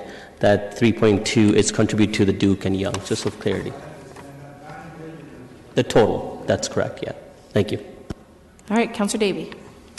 Thank you. First off, I just want to say that, again, I think that number really should have been, just the pure repair number should have been in this report, because looking at this, I think anyone in the public would have thought that we're spending $5.5 million just to do a renovation, as opposed to the cost we've had to incur anyway. Sorry, that was a bit of a comment. A couple questions. First, with the spray jet zones that we're seeing on the screen here, right now the fountains are sort of in the middle. My concern, and I'm sure this has been addressed, my concern is those are awfully close to the square area and the seating area, and anyone that's been near a jet like that when the wind comes by gets wet. Has that been looked at? Because it does look awfully close. Mark? Yes, through the chair. That has been looked at through our water consultant that was on the functional design team in terms of the ratios of height of the jet versus what the spray distance would be at high wind velocities for that. So we've spaced them in a manner that if you are walking beyond the colored zones, you could sit beside that and not experience that splashback, if you will. Okay, I hope that would have been that. Very good. I just want to confirm as well, following from Councillor Hernandez, so the new rink will not be a rectangle. Is that, because it doesn't look like a rectangle from this angle. Go ahead, Linda. So I will go ahead to that slide. So I think it is a bit of an optical illusion that we're seeing. It is a rectangle, but it's not set perpendicular to the area. So that may be why you're sort of seeing it as a bit of an off shape design. Okay, so it does have sort of a longer side towards King Street. It's not a complete rectangle, but it's close. Not, yes. Okay, not but sure. it's bigger than the one we currently have. I'll try and get over that. So I'm just, in terms of, actually I'll say this for comment, thanks. Okay. Councillor Etherington. Through you, Madam Chair, two quick questions, and this may be my stupidity, but if I asked you for a specific timeline, when is all of this work going to be completed? When are we going to do the work? When will it be all finished? Do you have a date in mind? Mr. Reedman? Through the chair, so the next phase is detailed design, which we're planning on doing next year. The earliest would be 2019, subject to funding and budget approval. And when's the work going to be finished? Through the chair, so I believe it's approximately a 1-year construction season for Carls Air Square. I will defer to the consultant just to confirm that. So I see a nodding yes. So. Go ahead, Mark. Yes, through the chair, that's through preliminary discussions with the consultants coming out of the functional design. We had asked them to put together a timeline for what they anticipated from award of contract to end of construction. And it would appear as though we're looking at about a year construction schedule, but again, that would be hashed out through the detailed design process. And my final question, until that time, right at the moment, the square is in appalling condition. What will be done to upgrade the condition out there until this work comes to completion?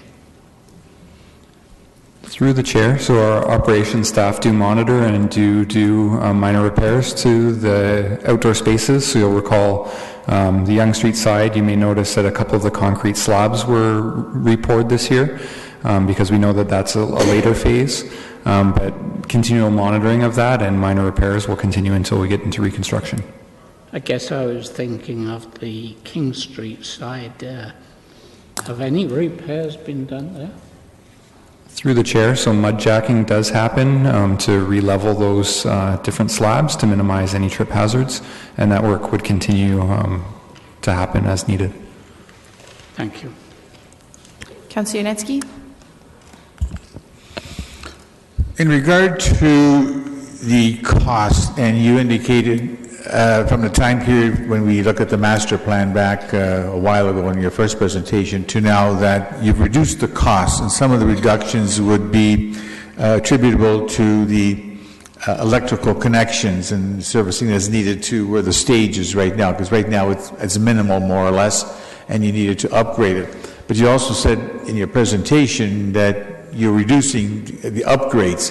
Are there going to be enough upgrades in electrical to deal with the new stage and then the necessities for events and stuff like that, to do your light streaming or whatever else, and acoustics, etc.?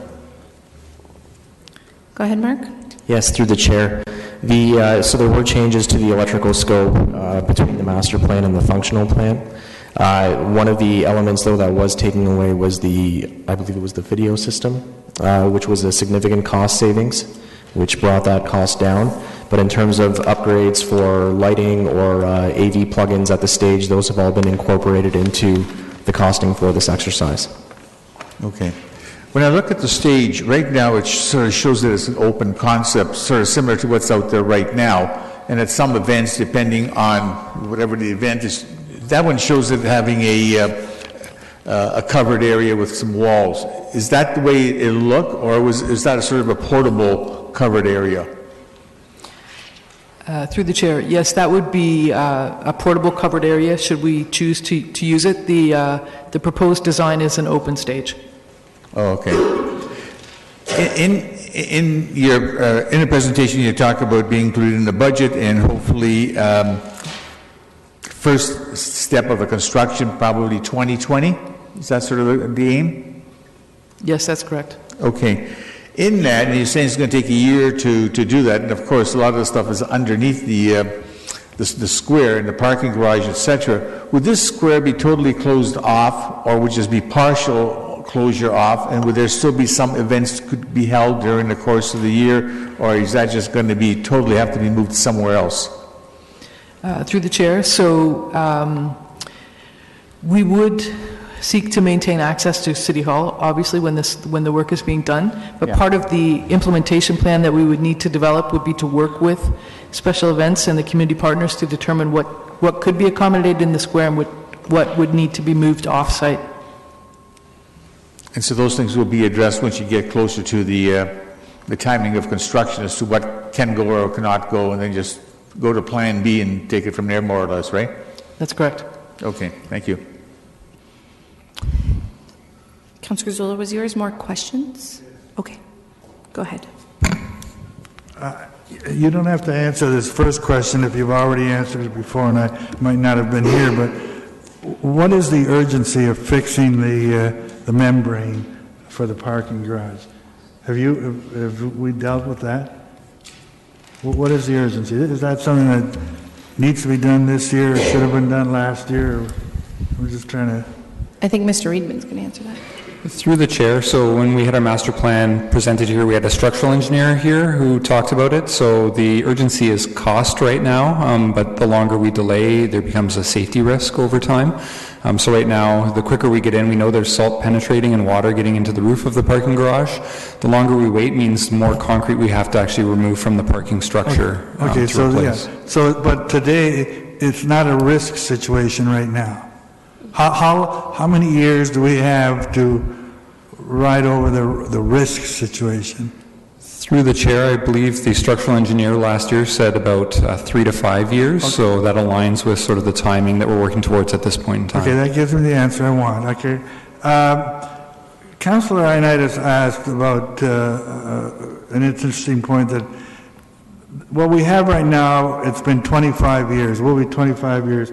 What we're looking at, what is the life cycle of what you're doing now, taking into account that you're going to fix the parking garage? Is that going to, all other things being equal, is that going to give us another 25 years? Will it give us 50 years? Is there any indication? Mr. Reedman? Through the chair, a reasonable life cycle is about a 25-year life cycle for the work that we're proposing.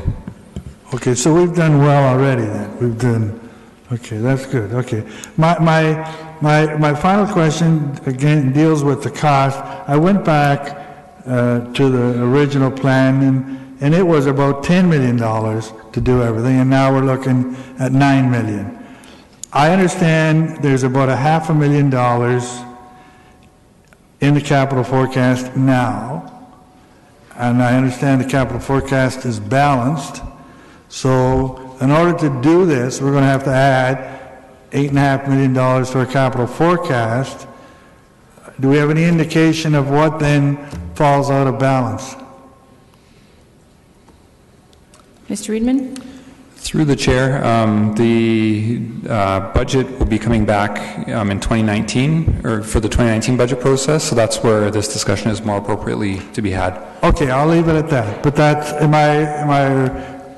right in my analysis that we're balanced now, we're going to add $8.5 million, something has to go. Through the chair, part of the strategy as well is getting to detailed design, so we have a shovel-ready project to seek potential funding from other levels of government if they're available at that time. Thank you. I'm assuming the rest are just comments? Question? Mayor Verbanovic? Go ahead. Thank you. Question, and I can just quickly make my comment at the end then, if you agree, Madam Chair.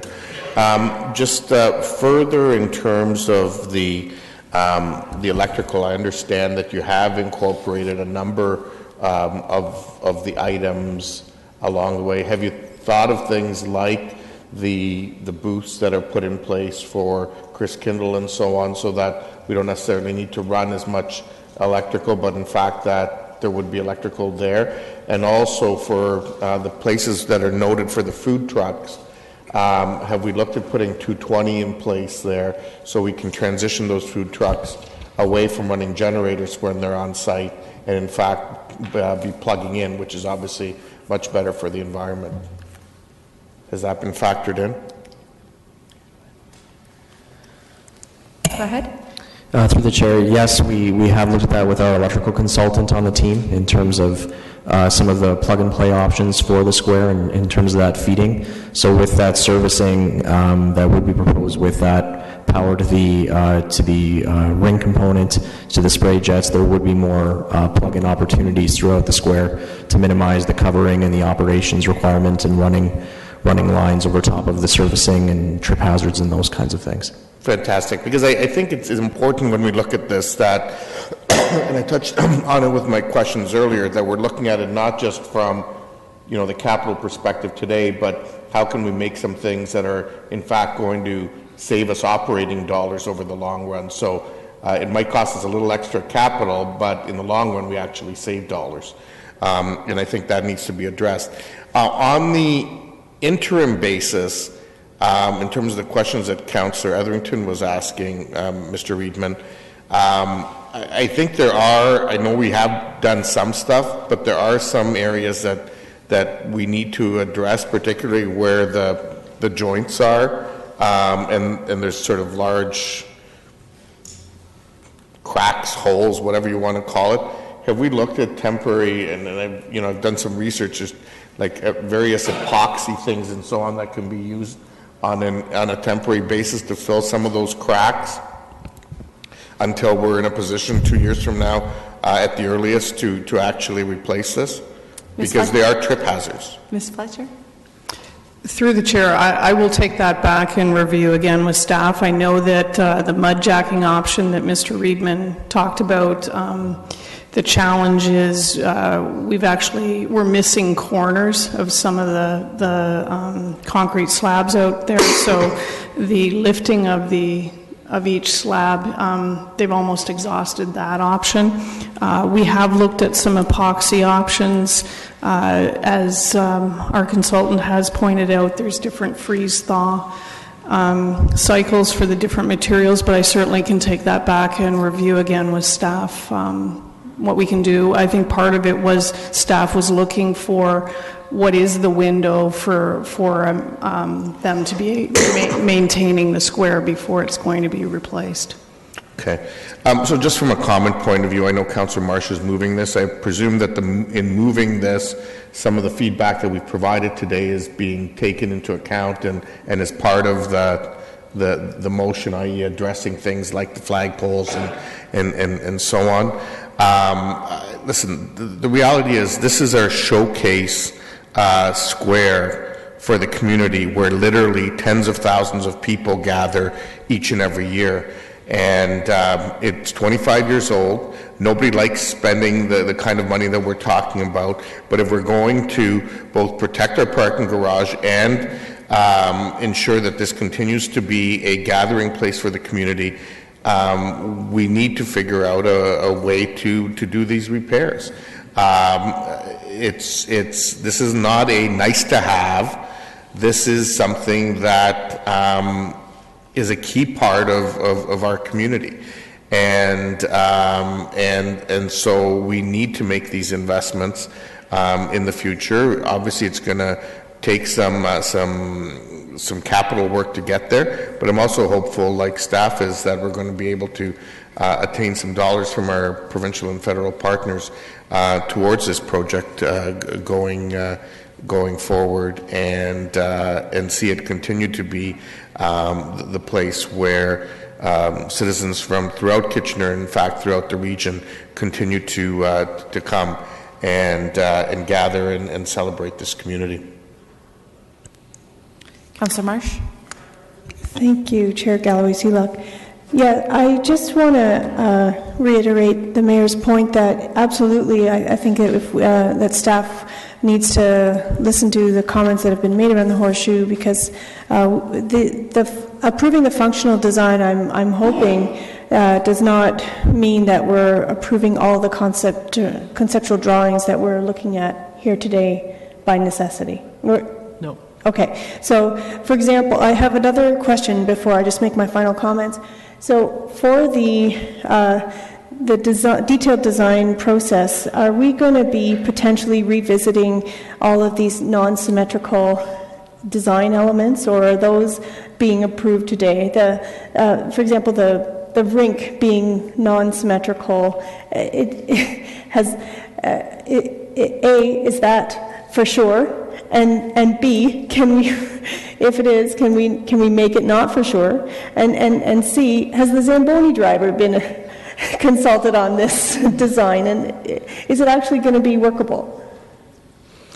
Through the chair, yes, we can revisit the non-symmetrical designs. Yes, the Zamboni driver was happy to see rounded corners, because that's much easier than square corners to take care of. Yeah, I can see that. Yeah. And your other question, I believe, was, will we see elements of the design? And the answer is yes. Through detailed design, you will see more information about elements of the design. And then at that point, we will have a chance to approve or revise those design drawings, right? Yes. Okay, great. So, Hold on, Mr. Reedman, did you want to add something to that? Through the chair, so minor details like the shape of the rink I think we can look at, but the main design feature, which is the 3 edges around the fountain with the 0 edge on the one side, is a significant design feature that if council is not committed to that design, we need to know now before moving into detailed design, because the slopes and the grade of the overall square really drive our decision making. So that's what we're hoping with the functional design today, that we get that commitment from council. Details like the flagpoles or the orientation of the rink are details we can sort of work out through the next phase of work. But the overall design, which is that 3-edged fountain with the 0 edge, we need a decision point on today. Okay. So to that end, I mean, I was disappointed, quite frankly, that we do have to have a step in the front. I don't fully understand why we need to have a step when we are going to be having an additional little border for the rink area. So I believe I've seen other examples where there have been a grade differential that still has a 0-step grading, but that's something that I can ask staff offline about. But I'm happy at this point to approve, to continue to bring forward this motion to approve the design as outlined today. But we will have a chance in the next week to look at it and have final approval next week. And so just finally, just want to add that this is a beautiful design. Apart from some of the little question marks that have been mentioned around the horseshoe, we have a very beautiful and incredibly more functional design than we currently have. And so this will be, I think, a welcome addition to our downtown. Let's get it right, though. Let's make sure that we exhaust all the options to make sure that it is as functional and as welcoming as possible. Councillor Davey? Thank you. I'm glad I'm not the only one that was a little concerned by the non-rectangular rink. I know you have 11 people up here that want to arrange the furniture, so I know it's a difficult thing to deal with. Just a couple comments just to take back for when this comes back. I'm going to support this, but I really think it's important that when this comes back, this does have the clear indication of how much it would have cost us to simply repair it to the state it was 25 years ago. And having said that, again, I'm a little torn because I do actually really like the design today. So in that, if it is at all possible as well, I know there might be some challenges with the not having the step there and that sort of thing, but if for all of the other elements, when this comes back to the council of the day, if it could have like a sort of an a la carte thing for those extra optional things, because if we do have a challenge, if we don't get any grants, then we may have to make some difficult decisions for some of those other items.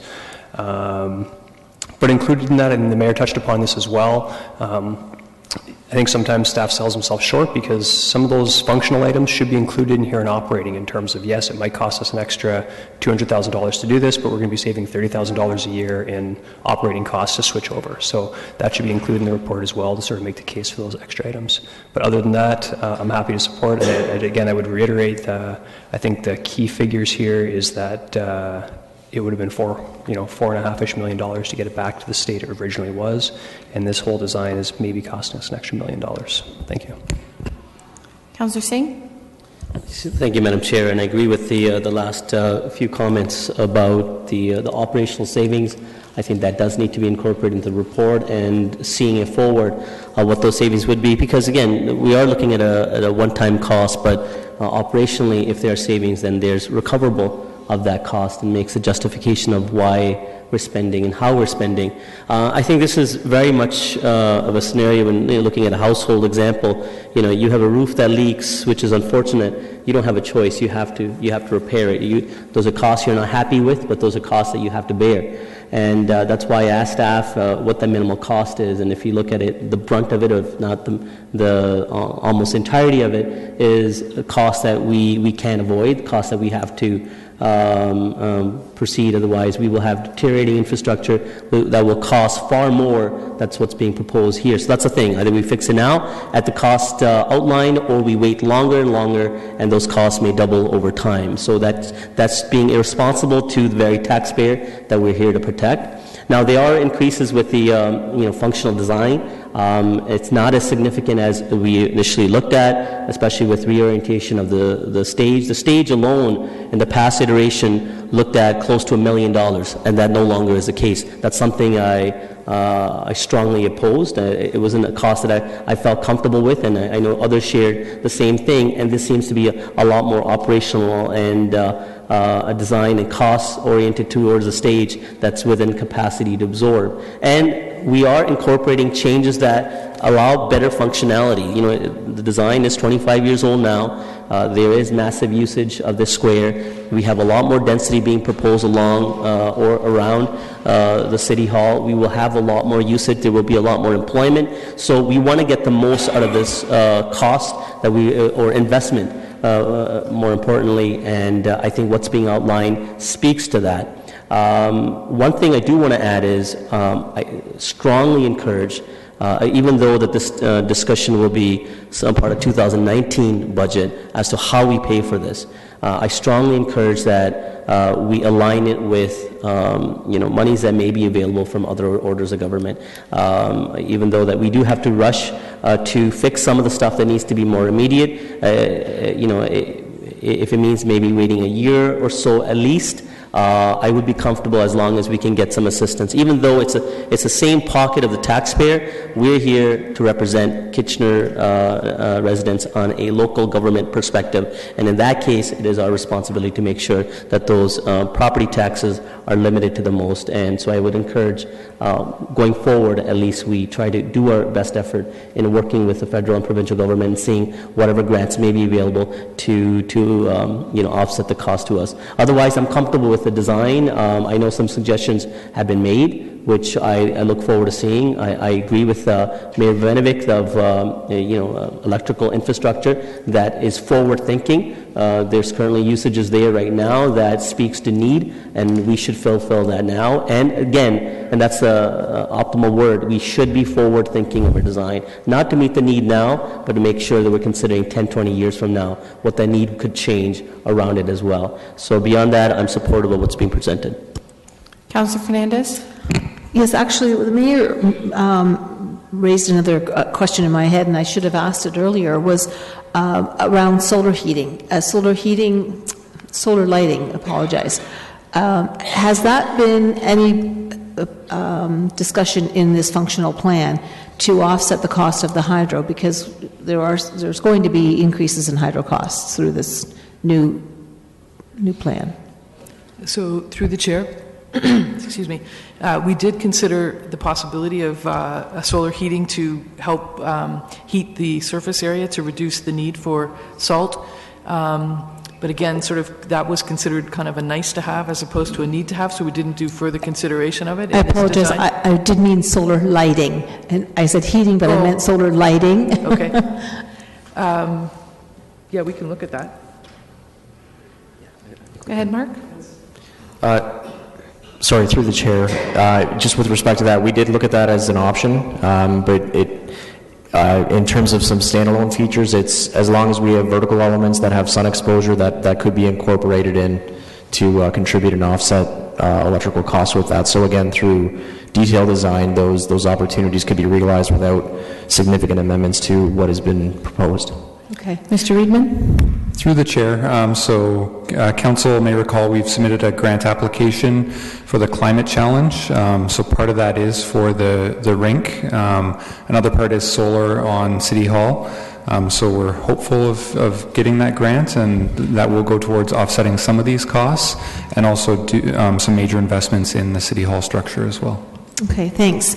So I'm assuming everybody's doing comments at this time? Yeah. Okay. So I took the opportunity to have the key points from the City Hall audit copied out for you, but also the more detailed design. I don't know if you have this, the shade audit that was done by the Shade Work Group from the Waterloo region. I mean, I'll copy this because I want to keep this myself. Because I think that there's some suggestions in here that are very doable. Yes, these are probably larger umbrellas, but the cantilever umbrellas, the umbrella that comes out from the building that could shade let's just say the left side of my screen area, that might actually cover some of the pool area. I think these are all important features, but also some kind of greenery. Yes, I know that the trees won't grow in the pots, but something along the front of the street where some natural shade can happen from smaller stature trees. I'm always concerned when I see this much concrete. I think it creates a heat island. It creates. It's not quite as inviting and appealing as when we see some greenery and some bushes and shrubbery. And yes, I understand operationally that could be an additional cost. So this could be a nice to have. It could be something that we look at in the reiteration when we start working on the Duke Street side, because this is really just working on the front of the City Hall, right? I'm sorry? This functional plan is just around the front. Yes, that's correct. Okay. So I don't want to I won't serve any comments when we talk about the Duke Street side in the next time. I mean, I love the idea of having some jets. I think that is really, that interplay with water is wonderful for people and kids, and seeing our stage at a definitely a lower level where our people with physical challenges and other challenges will be able to access our stage. There is a huge cost to this, and I'm hoping that we can navigate the cost both through our budget and through some grants as we move forward. Thank you. Councillor Gazzola? Yes, I don't want to disappoint everyone, but at this stage in the game, I'm not going to be supporting the recommendation. Now, the beauty of that is that we're voting on it today, and again, we will vote on it and ratify it at council. It gives me, I need to do more homework. There are some parts of this that I would really like to see. They're not what I expected them to be. I fully realize the importance of the square of the piazza. I know how important it is to our community, to our region, and I know that we need something to have something that stands out. But when I really look at this, I still, at this point, I look at a $9 million project, $4.5 million from what I can see, our needs, something that we have to do, and the risk is high, and we have 3 to 5 years to do it. The other $4.5 million is nice to have, and when it comes to that part of it, I think we need to have different options, different detail to look at. I don't begrudge the kind of spending. It's a major square piazza in our city, and it needs to be welcoming, and we need to spend money to keep it up. So I can totally support that. But it is a large expenditure, and so we need to have options. Do we do this? Do we do that? And the other thing I had hoped to see, I was here when we built this 25 years ago, and one of the things that I never liked was there was just too much concrete, not enough green, and I was hoping that someday when we did change this, there would be more green. There would be maybe some freestanding trees that we could do that could as I've seen in squares, and I'm not seeing that. But as I said, I gather this is coming back next week. I have an opportunity for a week to do a little more homework on this, and you all have an opportunity to know where I stand and perhaps help me decide where to go in the right direction. Thank you. I think it's just important to note that we did have those options the last time we dealt with it, and this is the direction that we've given to staff to go in. Fair enough. I just wanted to make that clear for everyone that we've had those options. We picked this option, and now we're moving forward with it. Of course, there can still be tweaks, but this is what the direction we gave. Councillor Yunetsky. 44 years ago, 1973, we lost the old piazza, the old square in front of the old city hall when they tore it down with the clock tower. Although the clock tower was saved, the rest of the building was torn down. And for almost 45 to 50 years when that building was built, it served as a square for the public, for the Kitchener residents, along with the cenotaph down the middle. And it was a wonderful gathering place back in the 20s, 30s, 40s, 50s, and 60s. And then when Market Square got built, City Hall got relocated to the Oxley Tower, an office building, and a few other buildings, the Water Commission building as well. Some of you may remember that. But there was no City Hall Square. Absolutely nothing. And I recall in those days, you try to have Oktoberfest, you try to have festivities. I remember Lennox Lewis, when he came in '88 and won the gold medal in the Olympics, we tried to do something in the middle of Frederick Street, and it looked so disappointing. And after that point, that's when we started looking at the City Hall. And I was part of the team of looking at the design, and here we are, 25 years later, trying to improve it. So when we built the City Hall in '73, this reflection pond, the skating rink, the square, the size of it, and the buildings, this was what the public wanted. And it became a gem for the city. In fact, the building in the whole square area ended up receiving an architectural award back at the time. This is the prize of Kitchener. It really is. And now we are trying to upgrade it, improve it, fix the little problems that have come along over the last 20, 25 years, and it costs money. I think what we're coming forward here and what's been designed and shown to us, I think is excellent. I look forward to continuing supporting this. Of course, you got to tweak it, you got to modernize it, improve the technology, the electrical, everything else that goes with it. And of course, underground, some of the infrastructure has to be addressed as well. And of course, there's dollar signs on that. But because of that and those dollar signs, we have to pay for it. Taxpayers got to pay for it. If we can get some grant money and somehow to offset it, that would be wonderful. Very wonderful. I'm prepared to support this. I think we should go forward on it. This is the gem of the city, right here.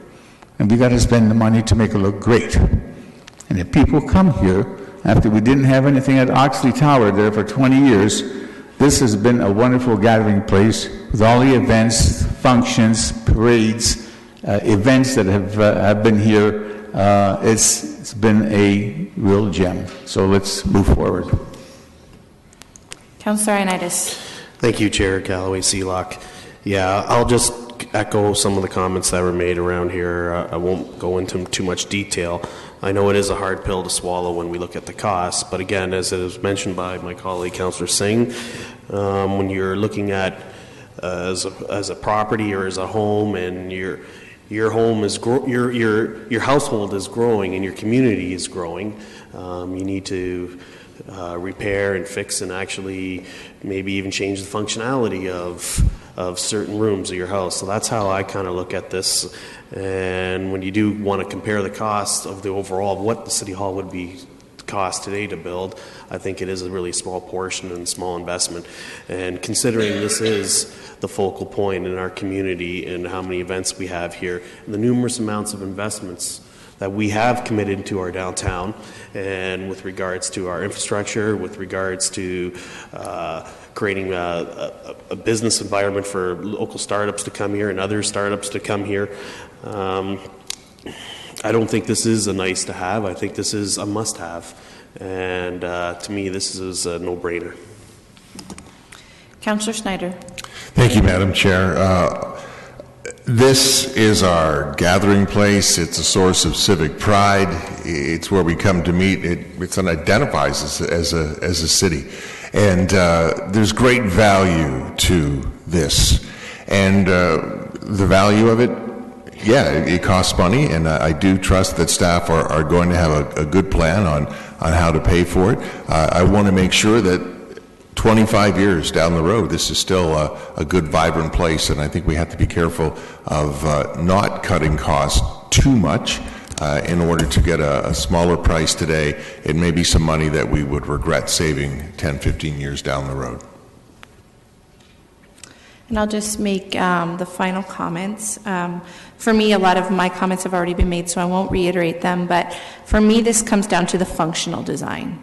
And I know that we still have the detailed design. And so I think some of the tweaks can still be made to get to our final design. So this is just one step in the plan.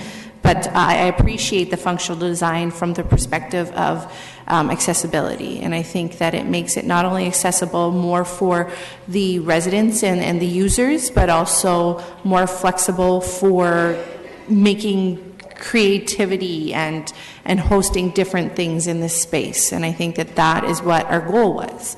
Accessibility standards weren't what they are today 25 years ago. And I think that you can see now that that design creates problems for many of our residents, but also for the space itself to try and host certain things. And so I think from a functional design perspective, this is the right way to go, and I look forward to seeing the final design detail, but I'm able to support this today. So with that, recorded vote's been called.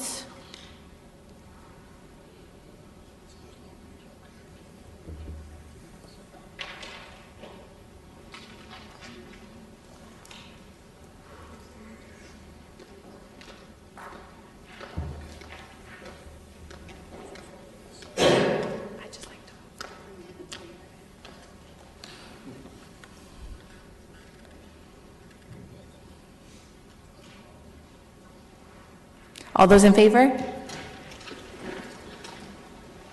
Opposed? One opposed? That carries. So we have deferred the other item. So that is the end of community infrastructure services. And I apologize to everyone because we are running late today, but I think we need a 3-minute break in order to switch over to the next committee, and then we'll get it started. Is that okay, Councillor Singh? Let's do it for 5 minutes. So 5 minutes? Some time to 5 stretch. minutes.